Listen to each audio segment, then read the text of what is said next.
It's the Stephanie Miller Show. So I wanna say thank you, 'cause it makes me that much stronger. Makes me work a little bit harder. It makes me that much wiser. Thanks for making me a fighter. We are now on day 60 of this war. The White House the other day issued a statement saying the United States will not negotiate through the press. And last night I made a joke about that. I said, right, we exclusively negotiate through Truth Social posts from the president's toilet in the middle of the night. And then sure enough, a few hours later, early this morning, he posted this. Iran can't get their act together. They don't know how to sign a non-nuclear deal. They better get smart soon. No more Mr. Nice Guy. He posted this at 4:05 a.m. So much for toning down the rhetoric, I guess. Can we maybe get him one of those bricks that locks him out of his phone between hours of midnight and 6? Maybe one of those yonder pouches they have at concerts? Tee-hee. Hello. All right, well, I don't know about y'all, but the fact that noted seashell photographer, criminal James Comey is off the streets, I feel safer. Do you feel safer? I do. Someone posted a very funny meme. The witness list for the Comey 8647 trial has been leaked, and it's SpongeBob and a bunch of Patrick. other... Yeah, and Patrick. Yeah. And it says we also expect Nemo to testify if the FBI can find him. No. That's funny. That's funny. because the name of the movie is... Yeah, Daryl Hannah from Slash. Also, right. Jason Momoa. Some nautical nonsense. Yeah. Right. Hey. Hey, wait a minute. Bella's coming out of the Bella's gate. back. Bella's back, man. She just came right out of the gate with that. She doesn't have 6 a.m. brain. She's got like 8:30 brain. I always have SpongeBob on mind. Hey. Okay, Bonnie, Clyde, everybody, calm down. Everybody, you know what they're talking about? They're talking about the Voting Rights Act. That's what they're talking about. Getting gutted. Can I just tell you, my dad worked on this civil rights legislation. It is hard to understate what just a travesty everything that is happening at the Supreme Court is. And I'm telling you, Chris, you've got to run on expanding the Supreme Court. It's the only way to fix this. It's funny. Hakeem Jeffries said something about that yesterday. Yeah. Let's hear it. The guy's falling apart. The MAGA majorities in Congress are falling apart. The Supreme Court is a disgrace. And Ben, in the new Congress, we're going to have to do something about this Supreme Court. And let me be very clear. Everything is on the table. Everything to deal with this corrupt MAGA majority that is issuing political opinions that are designed to bolster the prospects of the Republican Party, and we will not allow them to succeed. I mean, yeah, we can win this gerrymandering battle and turn out in massive numbers and all that. But I'm telling you, we've got to fix this structurally when we get power. Because Jerry Ford made a great point. He said the people responding with "this is fine, we'll just take all the Republican seats in California and Colorado, etc." are missing the point and are pissing me off. Today isn't about the math of this midterm gerrymandering battle. It's about silencing the voices of an entire community for the long term. The majority of Black Americans live in the South, in the very districts this ruling puts on the chopping block. Replacing them with white liberal districts in blue states doesn't fix that. It's erasure. That's what they're trying to do. Let's do both. Yeah, well, yes. As I always say, all of the above. But yes. But I think that's a good point. It's not okay to just go, okay, well, that's all right. They're just erasing black people. Right. But until we can do something structurally, we will do something as superficial as F. Right. Make California a 53 blue districts. Yeah. Make Illinois, however many, 23. Yeah. I mean, that's how Colorado, we got to take power back. Yes. But then we have to, balls to the wall, Exactly. go. We are making D.C. and Puerto Rico states. We are expanding the Supreme Court. It has to be multi-pronged. Yeah, it's the only way to, it is overwhelming, everything we have to undo. The damage, unbelievable damage that's been done. We have a long list of things to undo. This was a good one. Murphy said racism in America got rid of the hoods but kept the robes. I mean, it is just out and out racist. I think we have Senator Warnock on this was obviously particularly good. The Supreme Court did the democracy a terrible disservice today. These efforts to effectively disenfranchise black voters has always, even during the darkest days of the Jim Crow era, claimed to be race neutral. You had the 15th Amendment. By the time we got the Voting Rights Act, black people theoretically had a right to vote for 100 years. when the 15th Amendment was passed, but through literacy tests, through grandfather clauses, through poll taxes. They effectively disenfranchised black voters. This is just the 21st century version. This is Jim Crow in new clothes. Yeah. Lindsay said all of this has been the final surge of a 60-year-long temper tantrum over the Civil Rights Act. Agreed. Also, can I just say, just when I think Pete Hegseth can't get any more despicable. Oh my God! Did you see him smirking and yesterday. Just smirking and laughing? Yeah. And when Democrat, by the way, this is supposed to be Congress's job. They're such a disgrace. The Republicans, did you see them? Mm-hmm. They were like porn fluffers. Mm-hmm. Just everything was like a talking point about how great he is and Trump is and how the war is so fantastic and necessary. I mean, and they're Democrats. He kept going, oh, you're just playing gotcha. You're playing gotcha. No, this is your job is oversight. Somebody's saying, my constituents are calling, military families are calling, saying, is the president mentally fit to serve after his Easter weekend? Whole civilization's going to die, open the strait, you effing bastards, and blah, blah, blah. The Republicans up there were giving Hegseth's hairless body a handy J along with a nipple tweak. Yes, indeed, and a little reach around. Oh, pardon me. I don't even know. I can't remember which one was more despicable. Just the way literally he's laughing. What is that? What the troops that have died and their families are watching this? D-smack. Where's Seth Moulton, who obviously has served, was particularly good. Let's start with 6. How is this war going? Do you think we're winning? Militarily on the battlefield, it's been an astounding military success. No, but are we winning the war? Absolutely. Okay, so do you call Iran closing the Strait of Hormuz winning? Well, I would say the blockade that we hold that doesn't allow anything to come in or out of Iranian ports. Okay, so we've blockaded their blockade. So they blockaded us, and then we blockaded their blockade. That's like saying, tag, you're it. Yeah. Yeah. I mean, it's and who was it? Adam Smith was fantastic.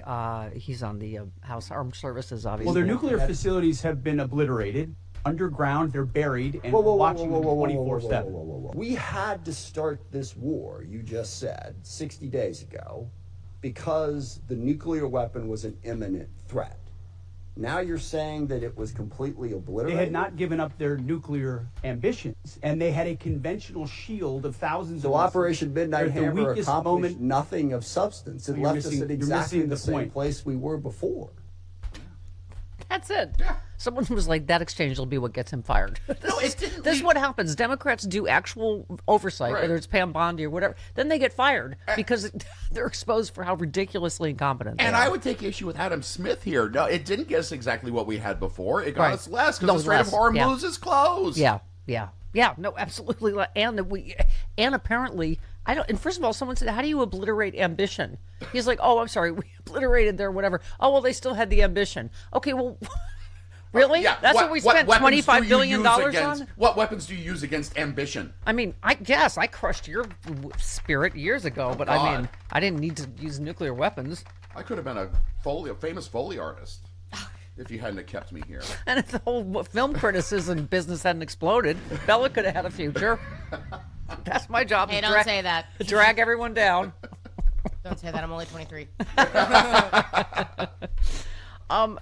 This sums it up. Someone posted, if it wasn't cut off by my printer, I could tell you who. I don't need to... blame Threads. It's not your printer. Your printer is very nice. Printer is very nice. Yes. Thank you, our new brother printer. But you blame Meta, Mark Zuckerberg, and Threads. I don't mean to not credit, but somebody that ends with Gigan said...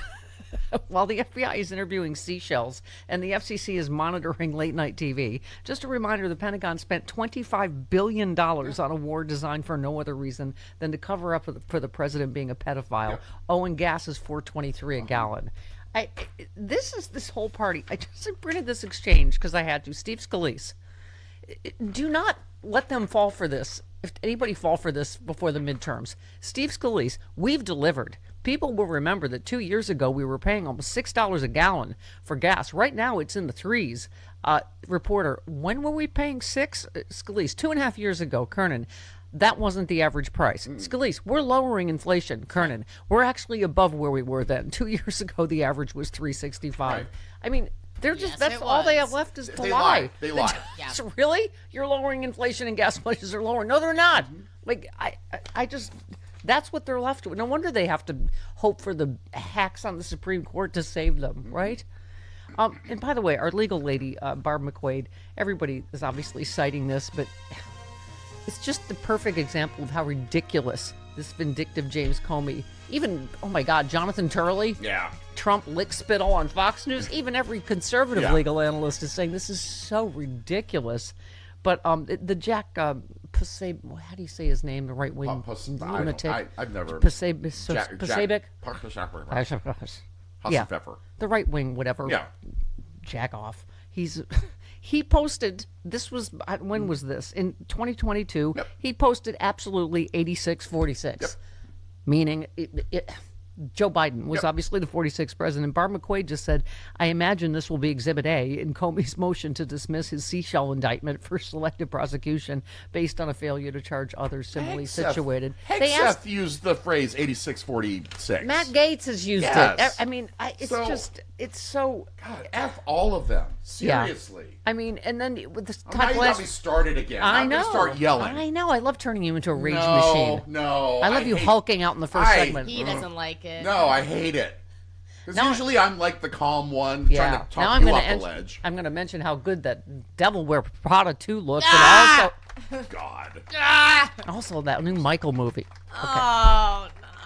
Crank you both up. No, If I crank, no. you know what? If I crank you both up, I don't even need to work. I can just crank you both up and let you go. We don't need No. a sequel. We don't need a sequel. We don't. 20 years later, That's it the doesn't most make any useless sense. sequel. She's more passionate about that than the Civil Rights Act and It the, doesn't make and any the Iran sense. War. It doesn't make a lick of sense for Andy. It doesn't make sense that she would still be intimidated by a boss 20 years later. I don't care. Anne Hathaway's pretty. Okay, now listen. And are they making Miranda Priestley into like a good guy? I don't even. That's the thing. You know She was the villain. Right. She was a badass. Everyone loves her for Exactly. it. She's iconic. But if she's like, a All right, you know shell what? of her former self. You guys are the new the new criticism show. Just you're the new hated it, like everything. So Hated I it. could fill 3 hours just Okay. talking about like media I have disliked in the last week. The thing that everybody liked about Miranda Priestley is that she was detached from Yes, everyone yes. else in the movie. And now it seems like they're attaching her to everyone in the movie, which kills Listen the to me. entire vibe. Now she relies on Andy. Okay, She shouldn't listen to rely me. on Listen Andy. to me. Listen to me. I have lost control of my own show. I don't care about a stupid movie. We're in an unnecessary illegal war, and civil rights is being gutted. Oh my God. Yeah. Oh Yeah, my that too. That Oh too. my God. Do you see what I put up with, America? For you. Oh yeah, it's so awful being surrounded by us. I was in the middle of making a very good point about something, wasn't I? Something. I don't know. Okay. Well, I don't Miranda Priestley should not be a good guy. Okay, listen. They have a pop-up on Hollywood Boulevard. I drove by Yeah. it, just a giant shoe. Shoe. Yeah. Why? At Hollywood and Vine, I saw it Oh my yesterday. God, ugly. I'm just gonna hang myself. I'm gonna be like that lady. Like what lady? No, Uh-oh. I'm thinking of all the other people in airplane Oh, the old lady hanging in themselves airplane. because Yeah. she won't stop talking. Right. Okay.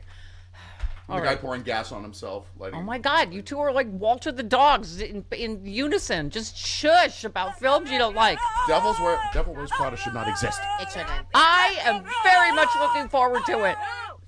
I'm still gonna watch it, but Yeah, see there. Oh, it's kind of principle. starts It's kind of streaming, I'll principle we have around here. well, I have to watch it so I, can accurately hate on it. You hate watch it. It needs All to right. be backed up. All right, everybody, My just claims. Gizba. We need a 20. Yeah, see, that's the only thing which she knows we're gonna hit a hard break. Then Yeah, we got a minute, but yeah, All we right, should break. 20. 20 Yeah, she knows the clock. 20 minutes after the hour. There's already a ballroom inside the fortress called the White House, the East Room. It has bulletproof glass and everything. I mean, not to mention, even the ballroom, this monstrosity he's proposed is nowhere big enough to hold the White House correspondents' dinner, nor has that ever been at the White House or will ever be at the White House. That's right. Yeah, So it's not an executive branch function. Right, right. Exactly right. That's exactly what I was going to say, Chris. Yeah. It's not something that the White House plans. Right. So even Donald Trump standing up there Saturday night after the fact and doing his little dog and pony show saying, oh, yeah, we're going to do this again in 3 weeks. Well, it's not up to you. Yeah. It's not your organization. Yeah. Obviously, it's an organization that Donald Trump has defined as being the enemies of the people. Yeah. How many times have we heard Donald Trump call the White House press corps the enemies of the people? And, Yeah. and even said it to Norah O'Donnell on I know. Sunday night after saying there was so much love in the room and Oh, blah, God. blah, blah, blah. By the way, blah. there were heroes in the room, and let me just cite a couple. The woman stealing the bottles of champagne, those women stealing wine, and then the guy that continued eating his that dinner. guy, yeah. Yeah, because he paid a lot of money. I'm like, you would have. That would have been you. Oh, I you would would have have been eaten like, that. oh no, I'm you know what I paid for Yeah, this? that would have been me too. Yeah. I talked about that on my podcast. And it would have yesterday, been where- me. You guys keep eating. I'm going to get all the champagne bottles. Yeah, I told the story yesterday on the show where when the Santa Rosa wildfires broke out back in 2017. Yes. Kimberly woke me up at like 3 o'clock in the morning. People are leaving. They're evacuating. And I said, I'm going back to sleep. And it's, like the air was filled with smoke and everyone's You're like, packing up. they're go bags, overreacting. and I'm like, I'm just too sleepy. Going back to sleep. It's just that. So I would be that guy.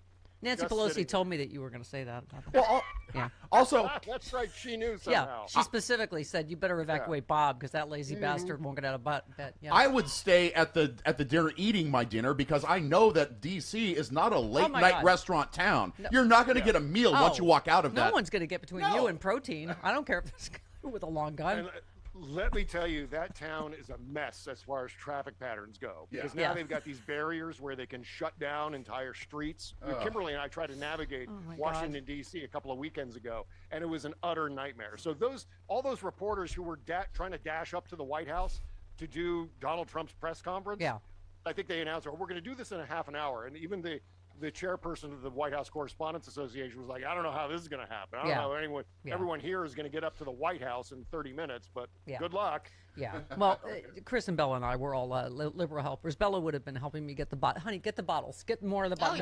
No one's going to drink this anyway. It's a waste. Get the right. Yeah. bunch of fancy wine over here. Why wear a trench coat if you can't steal wine with it? Chris, stop eating. Carry some wine. Can I just say that was one of the funniest moments? I don't know why I said a flashback to when I hosted I've Got a Secret on the Oxygen Network, and we had Terry Garr and Jim J. Bullock on my panel. And Terry kept snacking during the show, and Jim J. Bullock just went, "Terry, stop eating!" And she spit food like across the whole set. All right, so that would have been you. Yeah.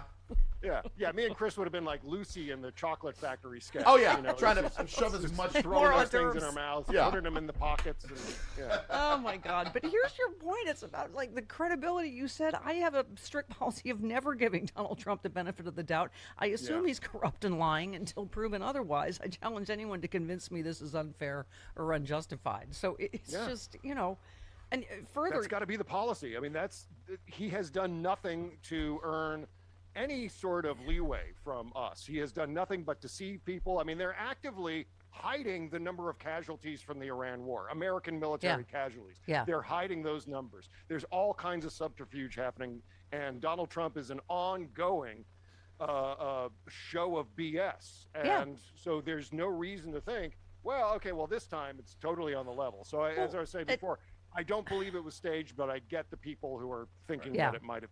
Right. Well, and you quoted Todd Blanche. You said there's something unique about the threats against President Trump and the cabinet that's disgusting. It shouldn't be happening. The rhetoric that's out there on social media is one of the reasons for it. And you said, it's everyone's fault except for the most despised president in history who's torturing innocent people, killing Iranian children in school by the hundreds, engaged in unprecedented corruption, and deliberately making everything more expensive for regular people. It's not him, it's you. I think Pete Dominic said that yesterday, same thing, just like, oh, you're kidding. The most hated man in the world might be a target of, I mean, he literally is the most hated man in the world. Oh, absolutely. And what we're supposed to just say, well, okay, just go do your thing, Donald.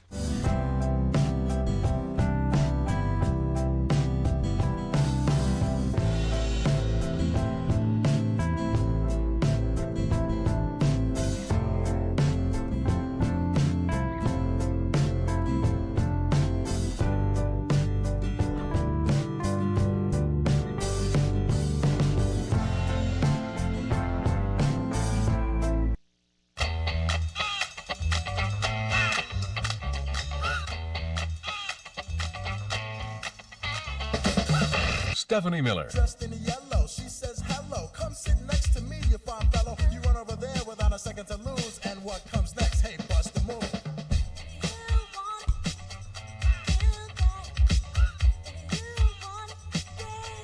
Yeah. Yeah, here it is. Carl Frisch coming up. Consider Dr. this Doom. move busted. Yeah, this move has been busted. Just so you all know. And we have some breaking news. Maine Governor Janet Mills has dropped out of the Senate race in Maine. Good news for oyster lovers among us. As you know, I'm a big oyster fan. I only like them if they're so it's fried. oyster guy. I only like them if they're fried. I don't like them No, raw. that's ridiculous. It defeats the whole purpose. Okay. Fried with some tartar sauce or some cocktail sauce. You know what I love is to eat with non-fried oysters while I'm watching Devil Wears Prada 2. Now listen, we were saying I'm just a blue no matter who. Like I get it. This is a whole Democratic establishment fight, and blah blah blah. I mean, I loved her. I loved the way she stood up to Donald Trump, but she appeared to not have the support that Graham. I think Maine, like we were saying, it's a weird independent street kind of state where that's how Susan Collins gets in, despite being a complete right-wing hack. She somehow convinces people she's independent or moderate or whatever. Just the other day, she allowed ICE detention facilities in the state. Yeah, of course she did. So, of course she did. That kind of sealed her fate right there. If we could just get rid of Susan Collins, I would be happy. So, but it looks like you were saying that some bunch of people were going to endorse Graham Plattner. Yeah, the Maine legislative session has just ended, and so because of that, a bunch of Democratic state legislators were going to endorse Graham Plattner. Yeah. And so the writing was on the wall. Yeah. Well, she doesn't feel she has the resources or whatever, but did I also mention blue no matter who? I don't know. I would have. I mean, if I lived in Maine and she were the nominee, I'd vote for her. If he gave me free oysters, he could buy my boat and like that. Only if they're fried. Karen, where do you fall on this debate of our time, Karen? Fried or raw? Raw. Karen. I think fried. Fried. Hello. Hi. Did fried? you say fried? I'm going to hang up on you. Okay. I think fried. Yeah. I don't know. I'm not a big oyster person. But, I am. Yeah, I don't know. I think fried. Oh, they're slippery and delicious. Okay, go ahead. Oh. Well. So I just want to say though, the Voting Rights Act. Look, Democrats, you have got to take your cue from these Republicans. On cue, Governor Landry, a MAGA favorite, this is from the Daily Beast, who also serves as Trump's envoy to Greenland, told House Republican candidate he is planning to suspend next month's primary elections in order to give state lawmakers enough time to pass a new congressional map, according to two people that with knowledge of the calls. I mean, they're going to do it.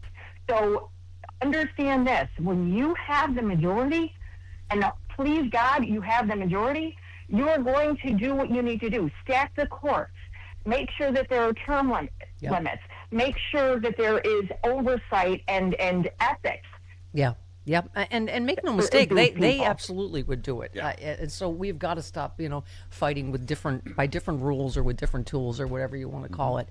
All right, we have a big Thursday show. Yeah. We got Carl Frisch, we got Dr. Doom, we got Dana Goldberg, all coming up on the Stephanie Miller Show.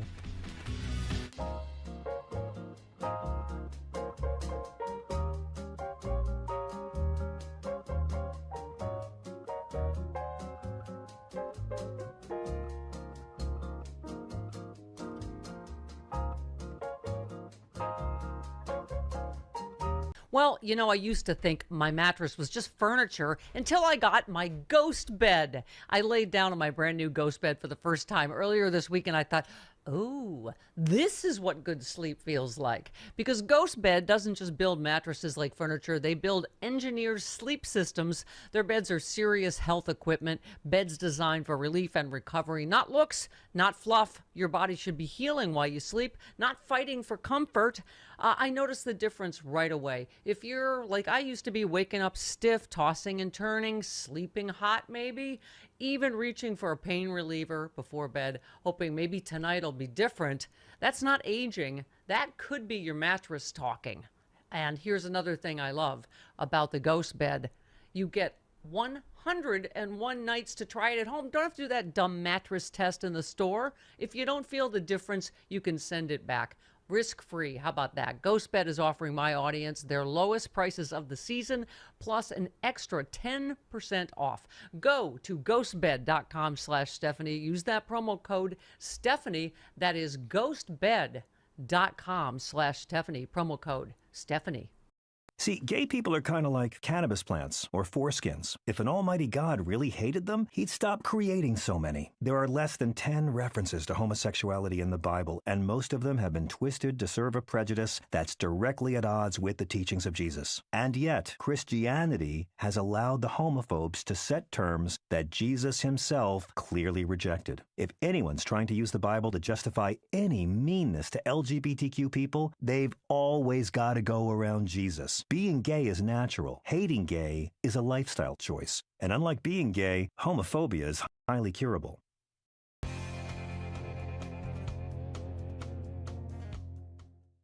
Hi, and welcome back. Just 997 days left to go in our countdown to liberty. Today's a day I surely wish we were shorter on that countdown. What kind of country do we live in? Seriously, today the Supreme Court gutted the Voting Rights Act. Going to be wonderful for the Republicans in the fall, while DeSantis in Florida has decided to gut and gerrymander the districts there so the GOP gets 4 more in the midterms. Meanwhile, in one of the most stunning moves that you could ever report on regarding a democracy, a torture victim from Colombia seeking asylum in the United States after being here for a while has been deported. Where? Not back to Colombia. It would be dangerous for her there. They sent her to Africa, to the Congo, to a place she doesn't know and has never lived. That's the country we live in. Meanwhile, Donald Trump says that it's the Democrats that are at fault for, the problems in this country, continues to push that forward and says that free speech doesn't mean that you can speak against him. And those inside the White House say Donald Trump has said he's the most important person who's ever lived. That's the country we live in. Have fun. See you tomorrow.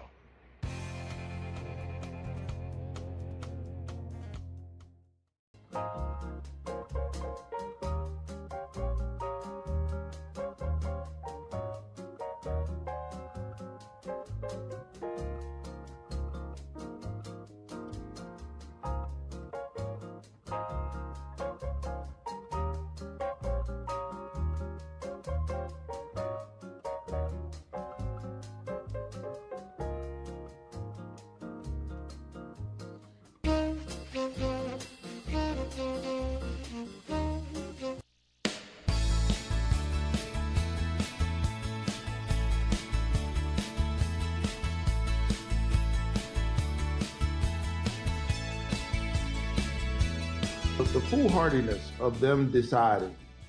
First of all, no one elected this court to decide what kind of remedies we need in this moment. It's really not up to the Supreme Court to say, well, we have reached a threshold where this issue around race and inclusion is no longer necessary. That is not the job of the court. I have not notified Frangela yet that racism is all over. They will be so relieved. They'll be so relieved. It'll be such a total party tomorrow. Chris, who said, I dissent because Congress elected otherwise. I dissent because the court betrays its duty to faithfully implement the great statute Congress wrote. I dissent because the court's decision will set back the foundational right Congress granted of racial equality and electoral opportunity. I dissent. Judge Reinhold. No, that would be Judge Elena Kagan, who is fantastic, as is this guy. Carl. Carl, let's talk to our fancy Fairfax County School Board friend, shall we? CarlFrisch.com. Hello, Mr. .com. Hello, good morning. Good morning. Not only is racism dead in America, but they're going to celebrate it by eliminating tons of congressional members who are African American, Hispanic, otherwise people of color. Yeah, I mean, absolutely appalling. Carl, I said, I read a post that I thought was great about how, we can fix this, and obviously we're winning the gerrymandering wars. They started the fight, we're finishing it, blah blah blah, but it doesn't make it okay to erase a bunch of black districts in the South and go, okay, well, we'll just even it out with liberal white liberal districts in blue states. I mean, yeah, we got to do that first, but we got to fix the Supreme Court. No, I mean, what we've seen is, Congress become more and more representative of the people that live in this country. Far more women, far more people of color than previous generations. that is in no small part because of the Voting Rights Act and these provisions designed to stop states from discriminating against people of color. It says a lot that the states that have been forced to not discriminate against these communities of color have been the ones pushing these efforts to undermine the law so that they can discriminate against communities of color. And so not only do we need to, turn the tide on this and make sure that Congress does the right thing in the future, we need to reform the Supreme Court. Yeah. It's time. Yeah.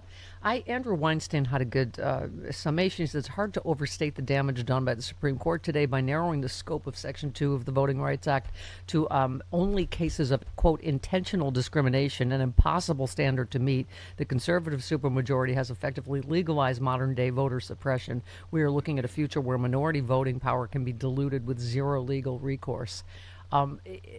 That's the structural damage to the Supreme Court. You're right. We have to. There's no other way to fix that. This delusion that discrimination is only happening if you can prove that it's intentional is absolutely bonkers. Let me give you an example from the financial world. When you buy a new car, if you finance it through the car dealership can tack on a couple percentage points extra on your APR. And what they found when the CFPB went and looked at that practice, they found that people of color and women who had the same credit profile as white men were typically charged a few extra points than the white men. Right. There was nothing that was institutional in dictating that would happen, but it was happening nonetheless. And that's discriminatory. Yeah. So here's Hakeem Jeffrey on what Florida's doing specifically. As was done in Texas, this DeSantis dummy-mander is going to create additional opportunities for Democrats to defeat Republican incumbents while fighting hard to hold on to our Democratic incumbents who were put into harm's way. They're not getting an additional 4 seats out of Florida in the same way that Texas Republicans are not getting an additional 5 seats out of Texas. So, this is step one, is creating literally a blue tsunami, fighting back the way we have been in California and your state of Virginia, right? Turnout. Right. But then, like I say, this is going to have to be a multi-step process to undo all this damage, isn't it? Yeah, and we're not done in November. Look, not only do we have to win, but the accountability needs to come, come January when Democrats take over the majority. And so using that majority is just as important as winning that majority. And then maintaining that majority is equally important. So we are not off the hook after this election. No. Every election going forward is the most important election. I can tell you right now without even knowing what's going to be happening in that election.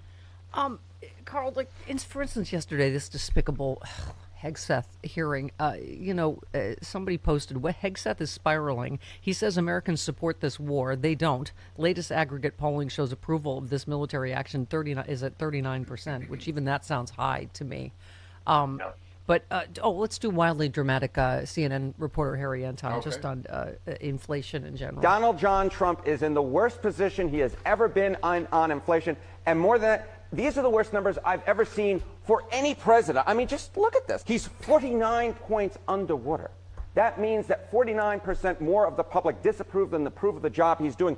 I went back. You remember Joe Biden? Inflation absolutely crushed his presidency. But at his worst, according to Ipsos, he was just 43 points underwater. So Trump is lower now on inflation than Joe Biden ever was, according to Ipsos. And I will note that the inflation rate right now is only about a third as it was back in June of 2022. Yet Trump's numbers are significantly worse than Biden's ever were. I mean, and I just read a exchange between Steve Scalise yesterday and a reporter. I mean, all they're left with, Carl's lying. He just said, gas is way lower now. Inflation's way down now. And the reporter's like, no. That seems to be... These are things that are easily checked. Right. I mean, but that's...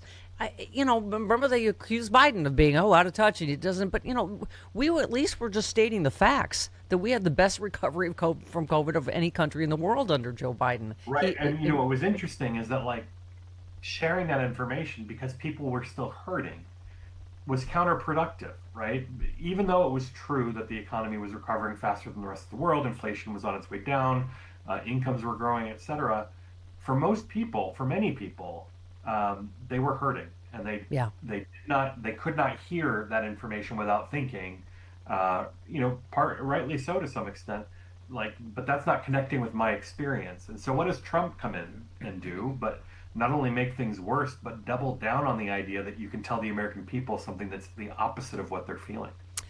Well, so let's talk. Wajahat Ali said Democrats should gerrymander the hell out of their districts and neutralize Republican voters. Supreme Court is cool with it, so just flex until MAGA cries uncle. Fight fire with fire. You can't be civil with fascists.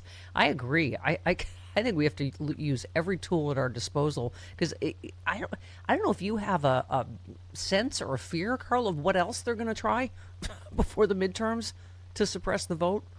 Well, they're getting closer and closer to the districts having to be set for primaries and for the general. So I think what we're left with is watching to see how they will suppress voter activity in early vote. We've got the litigation around Trump's executive orders on early voting and mail-in voting, and what they will do on election day. Will they deploy ICE or use local law enforcement through their 287G agreements to intimidate voters?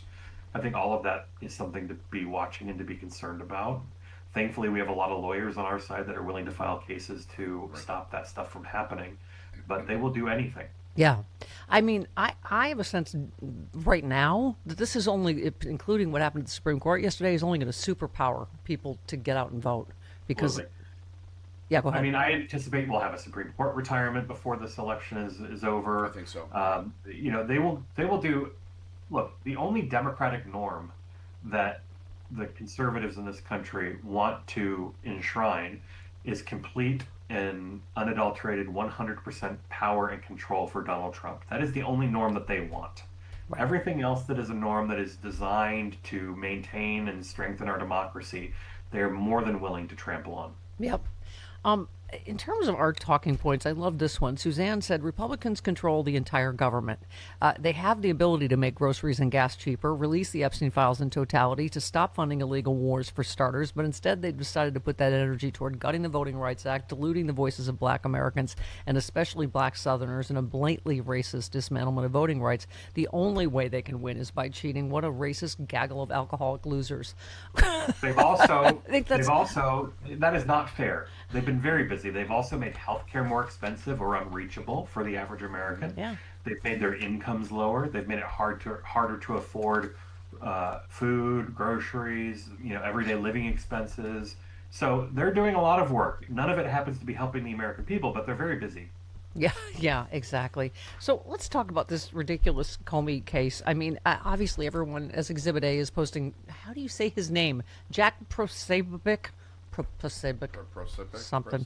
I believe it's pronounced anti-Semitic. Oh, thank you, Carl. Yes, that is the correct spelling. But he had posted, of course, 8646. I mean, that's like Exhibit A, B, C, and D, in my opinion, if I'm Comey's lawyer. But someone posted 8647 seashells. If posting that as a felony threat, then Jack Prosabovic, Matt Gaetz, and Pete Hegseth posting 8646 about Biden in 2022 should get the same DOJ treatment, right? Well, or is the new rule only that vague internet slang becomes a 10-year criminal threat when Trump is the target and the poster is James Comey? Either prosecute all of them under the same legal standard or admit this is selective outrage dressed up as law and order. I mean, yeah. What this is exposed is how dangerous restaurants are. To know that murderous threats are being made every time a restaurant patron says they don't want their order anymore. 86 that order. I mean, when are we going to hold the wait staff of this country accountable for their planned murders and threats? That sets up Kate's thread. She said, back when I worked as a server, I always hated when my manager would tell me to 86 something, so that meant I had to change into combat fatigues, pull out a sniper rifle, and assassinate it. I mean, this isn't passing the laugh test, even on Fox News legal pundits, right? My mother waited tables for 30 plus years, and in hotels, restaurants, etc. To my knowledge, she did not lead a double life that would be perfect for like a Netflix series of the waitress who was a hitman at night. So, kind of like Avenging Angel. I think what it actually shows is just how absolutely crazy it is that this administration will go to any lengths to persecute its enemies, real or perceived. Yeah. Well, so Carl, before we, your marching orders, before we head into the midterms, I just think, there's been obviously a lot of understandably emotional reaction to what happened yesterday. And, you got to, we're used to this now. You got to take the body blow and go, okay, what's next? All right. Isaiah Martin said, according to this new Supreme Court ruling, total blue states like Colorado can draw an 8-0 blue map, Illinois 17-0 blue map, California 52-0 blue map. Time to respond accordingly to this new conservative threat and give Republicans exactly what they asked for. And John Cooper said, absolutely, two can play at this game. We are in the fight of, you and I know this, we're in the fight of our lifetime politically in this country. And I say, by any means necessary, peaceful means, obviously. Yeah, and I have no doubt that you'll see that. And what is the outcome of all of this gerrymandering? What they're doing in their quest for power and forcing Democrats to respond accordingly is they're taking their representatives further away from their constituents, right? Yeah. In gerrymandering, you are creating districts where communities are harder for these representatives to get to and to hear the concerns of their constituents and so on. And so not only is it weakening our democracy on a macro level when it comes to how we choose our representatives, but it's weakening the representative power of our democracy by taking the representatives further away from the people. Yep. Well said, sir. And that's why Mooks for Carl is the only way to fight back America. MooksForCarl.com. We love you. See you next week. Okay. Bye-bye. 47 minutes after the hour. Isn't it just like a Flintstones background of stupidity? It's like James Comey indicted again for seashells, and then Jimmy Kimmel. Let's get Jimmy Kimmel fired again. They're even running out of fascist ideas at this point. Yeah. There was a Popeye episode that said something about I'm suing Popeye and Woody Woodpecker. They're very nasty. Laughing. Woody was laughing at me going, I didn't like it, okay? It's clearly for a ballroom, just take that Qatari jet airliner that you got on taxpayer dime and turn that into a ballroom. Yeah. There's only one entrance and exit there. Pretty easy to defend. They're so predictable at this point. Clearly, they're still using this stupid ball. It turns out, these were like the cops from Reno 911, if you don't mind that reference. Apparently, the shooter didn't even shoot. It looks like it was friendly fire, right from the secrets. Trying to capture the chicken in the Miami Reno 911 Miami circular death squad. Yes, with like a floor below. But they're using that to get the ball, and then they cite for the reason they have to indict James Comey because threats against the president is serious, and you're like, are you kidding me? He didn't even. We were saying he didn't even arrange the seashells. He just took a picture of it. It's the most ridiculous indictment ever. Yeah, it's a food order. 86 the eggs, as a waitress would say. Hey, we got 86 the bacon. There's no more of it. We can't take it anymore. Yeah. 86 it means to politically get rid of him, to vote him out. That's the way I interpret it. Thank you. Exactly. I had a T-shirt that said it. It meant remove him, impeachment, 25th Amendment, whatever. I mean, that's what this is. But every single suck up in the GOP is going to say this. This is Jim Banks, Indiana. James Comey deserves to be indicted for a lot of reasons. He totally abused his power. The way that he used that power against President Trump had drastic and negative effects on this country. Everyone knows what that post meant, 8647. Everybody knows what that means. He knew what that meant as well, and he should be held accountable for it. Oh, my God. I just start with anything. With him tweeting the picture of Biden in the back of the pickup truck, bound and gagged. I believe that said 8646 on it. I believe him Trump saying Second Amendment remedies for Hillary. I mean, give me a break. Yeah, right. If Hillary could become president and stack that Supreme Court, and there's nothing you can do unless, you believe in the Second Amendment. Yeah. Get out of here. They're such weasels. They're so frail. They're such frail. Frail is a good word for them. Yeah. For people have been calling us snowflakes forever. It's just unbelievable.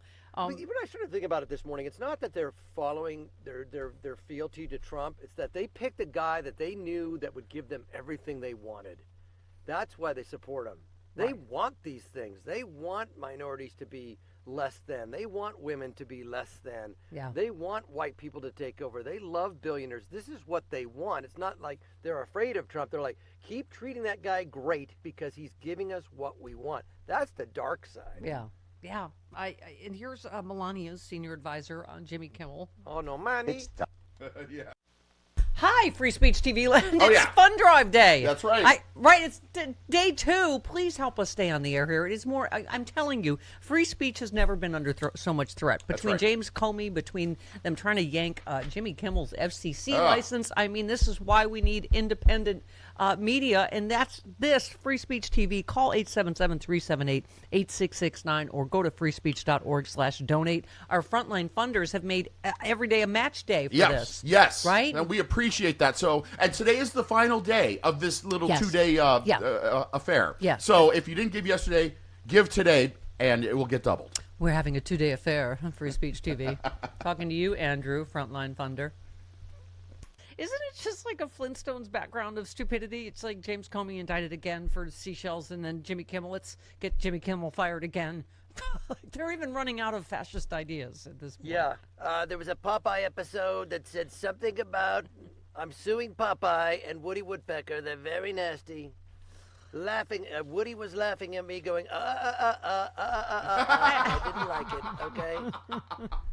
It's clearly you know, for a ballroom, just take that Qatari jet airliner that you got on taxpayer dot and turn that into a ballroom. Yeah. There's only one entrance and exit there. Pretty easy to defend. I mean, they're so predictable at this point. Clearly, like, they're still using this stupid ball. It turns out, like, these were like the cops from Reno 911, if you don't mind that reference again. Apparently, the shooter didn't even shoot. It looks like it was friendly fire, right, from, the secrets. Like, trying to capture the chicken in the Miami, Reno 911 Miami circular death squad. Yes. I mean, like a floor below. But they're using that to get, the ball, and then, they cite for the reason they have to indict James Comey because, threats against the president is serious. And you're like, are you kidding me? He didn't even, we were saying, he didn't even arrange the seashells. He just took a picture of it. It's the most ridiculous indictment ever. Yeah, it's a food order. 86 the eggs, as a waitress would say. Hey, we got 86 the bacon. There's no more of it. We can't take it anymore. Yeah. 86 it means to politically get rid of him, to vote him out. That's the way I interpret it. Thank you. Exactly. I had a T-shirt that said it. It meant remove him, impeachment, 25th Amendment, whatever. I mean, that's what this is. But every single suck up in the GOP is going to say this. This is Jim Banks, Indiana. James Comey deserves to be indicted for a lot of reasons. He totally abused his power. The way that he used that power against President Trump had drastic and negative effects on this country. Everyone knows what that post meant, 8647. Everybody knows what that means. He knew what that meant as well, and he should be held accountable for it. Oh, my God. I just start with anything. With him tweeting the picture of Biden in the back of the pickup truck, bound and gagged. I believe that said 8646 on it. I believe him Trump, saying Second Amendment remedies for Hillary. I mean, give me a break. Yeah, right. If Hillary could become president and stack that Supreme Court, and there's nothing you can do unless, you believe in the Second Amendment. Yeah. Get out of here. They're such weasels. They're so frail. They're such... Frail. Frail is a good word. Farmer in Virginia. Hi, Farmer. Welcome. Good morning, y'all. Hi. Y'all, Lonnie, thank you for your service. Thank you, Bon Lonnie. matin, Monsieur Lavoie. Ah, bonjour. Mon petit chouchou.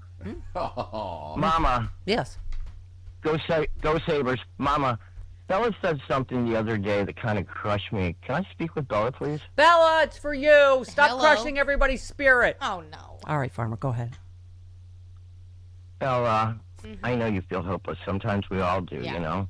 But remember, all rebellions are built on hope. So don't let him take that from you. Don't give him that power, okay? Yeah, You always remind us to go out and touch... Well, you always remind us to go out and touch grass, and you need to remember that too, you know? I don't know if you're a book gal, but I just devoured E. Jean Carroll. Oh, you got to read E. Jean Carroll's What Do We Need Men For? It is awesome. It'll make you scream. She's an amazing writer. She's a fantastic writer, anyway, go ahead. Oh, and her audiobook, she reads the audiobooks, and it's even better with her voice. You know what I mean? No, But, she's been on the show, and she is a delight. Yeah. I know. You're amazing. But, Bella, remember how important sleep is, too, with your crazy schedule. You know, Yes. Wow. Wow, everybody has adopted Bella. I don't. No, and that's and I do. Appreciate, I feel like what I say is just wallpaper. There, but Bella said this one thing this one time. I'm like, what about me? I really appreciate the support from everyone. With that being said, I will say sometimes I just need a day. Sometimes people just need a day. You know, just feel everything. I understand.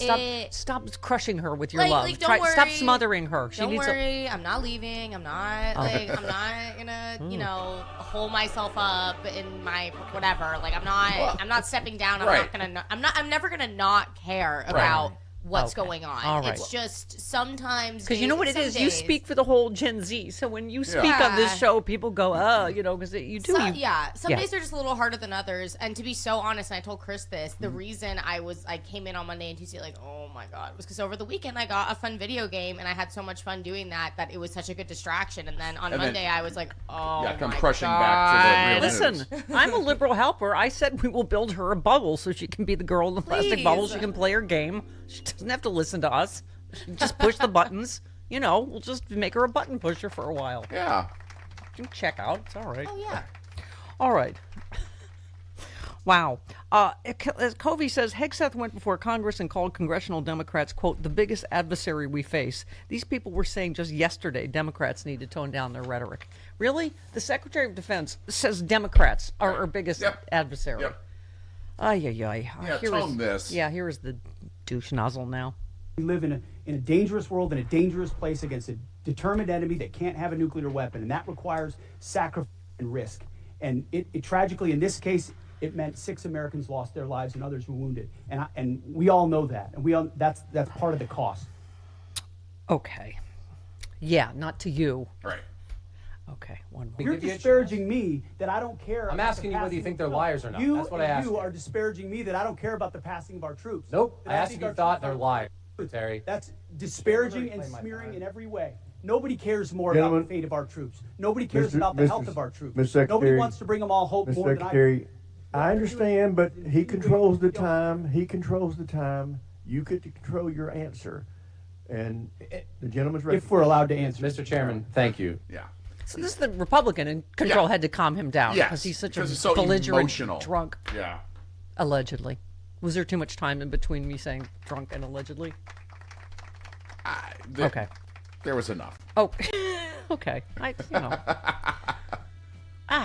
They're all the same. They're just smug. And by the way, USA Today did a whole expose on what we're feeding our troops, our sales. $25 billion for this war.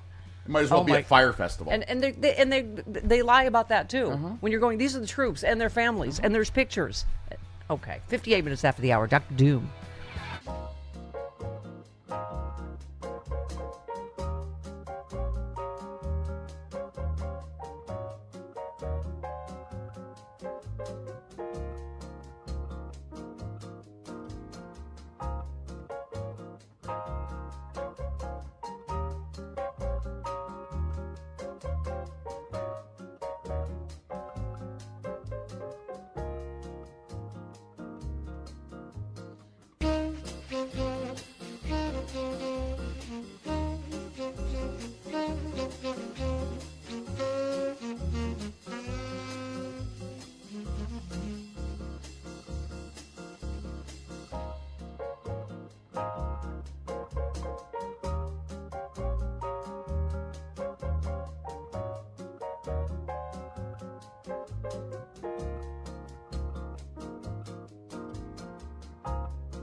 It's the Stephanie Miller Show.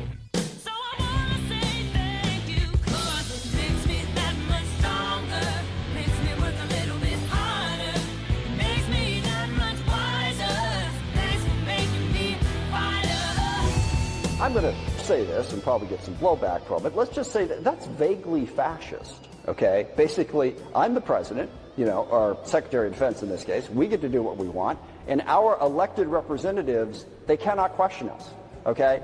I mean, that is directly against what our representative democracy is supposed to be about. That's our job, to represent the people, to question them. By the way, did you see the Trump in the Oval Office with the astronauts? Oh, yeah. He said, I'm physically very, very good. Mike says, surprise, Trump makes it about himself, brags to a room full of astronauts about his body. Okay, so that'd be the second cringe day after the king, the day before. Okay. Yeah, because astronauts are notoriously not physically fit, so... Okay, hey, look who's here. If I'm going to get bad news, I want it from him because he's very handsome. Dr. Irwin Redletter joins us now. MSNBC medical expert. Dr. Irwin Redletter. Here he became Dr. Doom. Dr. Irwin Redletter is the founding director of the National Center for Disaster Preparedness and senior research scholar. Dr. Doom. Dr. Doom, I have an entire Doom stack that I save for you on Thursdays because I only hurt the ones I love. Trump administration fires entire National Science Board. That was more than 20 members. Doc, And you're looking for comment. I yes, can tell by the your look on thoughts. You kind of run out of things to say. I mean, we could just kind of rehash what we said the last 50 times he's done things like this. And look, this is the next step or the latest step in an agenda which is explicitly undermining American science. And for the life of me, again, I don't understand what's in it for the government. I don't understand, even given Trump and his craziness and his erratic, irrational policies. Somebody should explain to me what is it that he gets out of disassembling American science. And I don't know. It's a rhetorical question for me, but I don't think anyone's explained it. Yeah, and we talk about Bobby Kennedy every week, but it's just, this headline always gives you hope. RFK Jr. facing calls to be fired immediately over rising measles cases in the U.S. Well, facing calls for and should be or will be two different things, right? I mean, this I don't know where this reporting is. He's facing rising call to be fired over the rising measles cases across the United States. Over 1,700 measles cases have been reported in the U.S. this year, despite the disease being declared eliminated in the year 2000. Experts have pointed to falling vaccine rates. RFK Jr. should be fired immediately, Reverend Warnock said and being quoted for this article. If he was a doctor, he'd be, not only would he be sued for malpractice, he would lose his license, and he would probably be facing criminal charges of willful neglect as a physician. But he's not a doctor, so he's just impersonating a doctor, which makes it like even crazier that he says anything medically whatsoever. But look, I think he is going to get fired, frankly. He's going to get fired if and only if Donald Trump is facing more embarrassment from him than he's getting anything out of him. This is what it's going to be. So and, more embarrassment than the raccoon penis? Yeah. I think you could actually get more embarrassed than that. You could. I think it's within the realm of the human experience. He has slashed nearly $500 million from mRNA research development, fired all 17 members of the Advisory Committee on Immunization Practices, tried to change recommendations for childhood vaccines. The American Council on Science and Health claimed in a statement that Kennedy is trying to eviscerate U.S. vaccine policy. I agree with you that they always say, like, the only thing that moves Trump is when it makes him look bad. Well, I don't know how much worse it needs to get health-wise. Yeah, the problem is, it's very, very difficult to say what makes Donald J. Trump look bad. I mean, how badder can you look? I mean, he's as bad looking as you could possibly get. So I think Trump has some internal triggers that make him feel bad or mad. You know, like for example, when Zelensky failed to investigate Biden and Hunter Biden, he's held a grudge ever since. And how does he punish Zelensky? By cutting off support for this democracy struggling to defend itself against a geopolitical bully. I mean, I wore my "I Stand with Ukraine" shirt for you today because can I just say, of all of the reasons Donald Trump should not be president, I will die mad talk about 2016 and the massive Russian interference and the fact that he is so quite obviously, as Hillary said, a Putin puppet. Russian. I mean. Read the Mueller report. Read the Senate intelligence report. I do not think he was legitimately elected. Read the newspaper. The guy is like.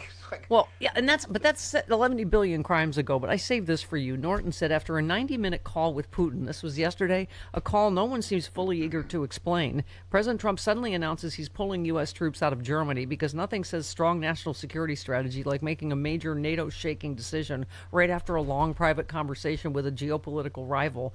People watching this unfold are sounding the alarms. I mean, and not to mention in dementia alert, he seemed to confuse Ukraine and Iran. Did you see that when he was talking about his call with Putin? I didn't. But I'm not sure how much farther he needs to go overtly and publicly to declare his undying friendship with Vladimir Putin.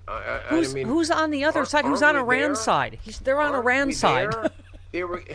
Russia was giving intelligence information to the Iranians about where U.S. troops and U.S. troop bases were.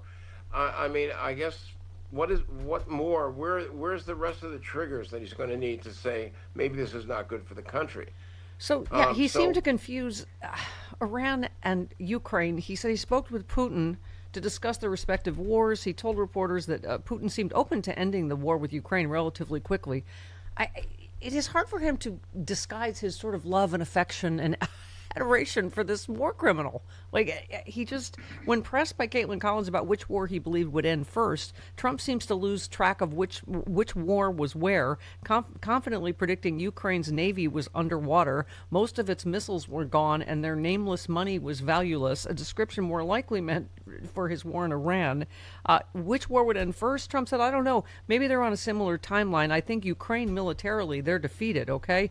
You wouldn't know that by reading the fake news. Well, that's something Putin probably just told him. How many times have we heard that? Ukraine's done, they're defeated, blah, blah, blah, right? Oh, yeah, and look, actually, the fact of the matter is that Ukraine is soaring. Its military success on the battlefield, its overwhelming ability to outpower technologically the Russians, or anyone else for that matter. Why do you think he was in the Middle East, Zelensky, offering his services, his know-how to our allies to help defend them against the Russia-backed Iran? It's those guys. You don't have to worry about Ukraine's ability. Yeah, they need more resources, they need more assets, but their ability to understand modern warfare is way outdoing ours. Yeah, and how Zelensky manages to stay safe without a ballroom is really quite a mystery. Okay, you posted approximately 0 Republicans in the House Appropriations Committee voted to support Ukraine. This is more than blatant hypocrisy. This is shameful betrayal of an ally who is defending democracy and defending itself against a war criminal, a geopolitical bully, and an avowed enemy of the U.S. Shameful. You must have been struck by King Charles' speech to Congress, in which he's very vociferously. I was amazed. Actually, I didn't know what to expect. I think, and there were a lot of people criticizing the idea of him visiting before he actually got here. Right. But I think it's turning out to be a very salient moment, an important moment in the United States and its relationships to our allies. He schooled us. He schooled the president, in my view, about what's important and what values are. And again, another embarrassing moment, because they have problems in Europe, all over Europe. They have problems in the UK. They have a king who understands what values are and what allies mean. And we have a fool in the White House. And the thing that was so aggravating, and why I tweeted that about the House Appropriations Committee, is that they are the guardrail. You know, the courts and the Congress are the guardrail. The guardrails have completely collapsed. Not a single Republican member of the Appropriations Committee in the House thought it would be worthwhile to defend our allies and do what we promised to do. No, we said yesterday, Doc. You know, imagine what the founding fathers think. The King of England has to lecture us about checks and balances and not having a king. But I just thought he was very passionately defended Ukraine and explaining how this is not just for Ukraine; it's for all of us and for democracy. I mean, it really was.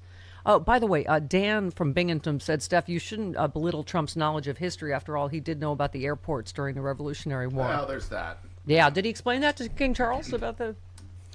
Okay.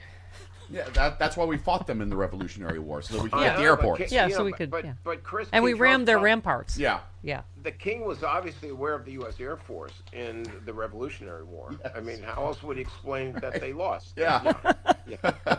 Space Force, too. He knew. Yeah. Oh, boy. All right. Well, Doc, best of luck to you. It's a doomy world out there. It is. It's a doomy world. But look, when I see your face on this little screen here, man, I'm cheered up. Aw, me too. Me too, Dr. Doom.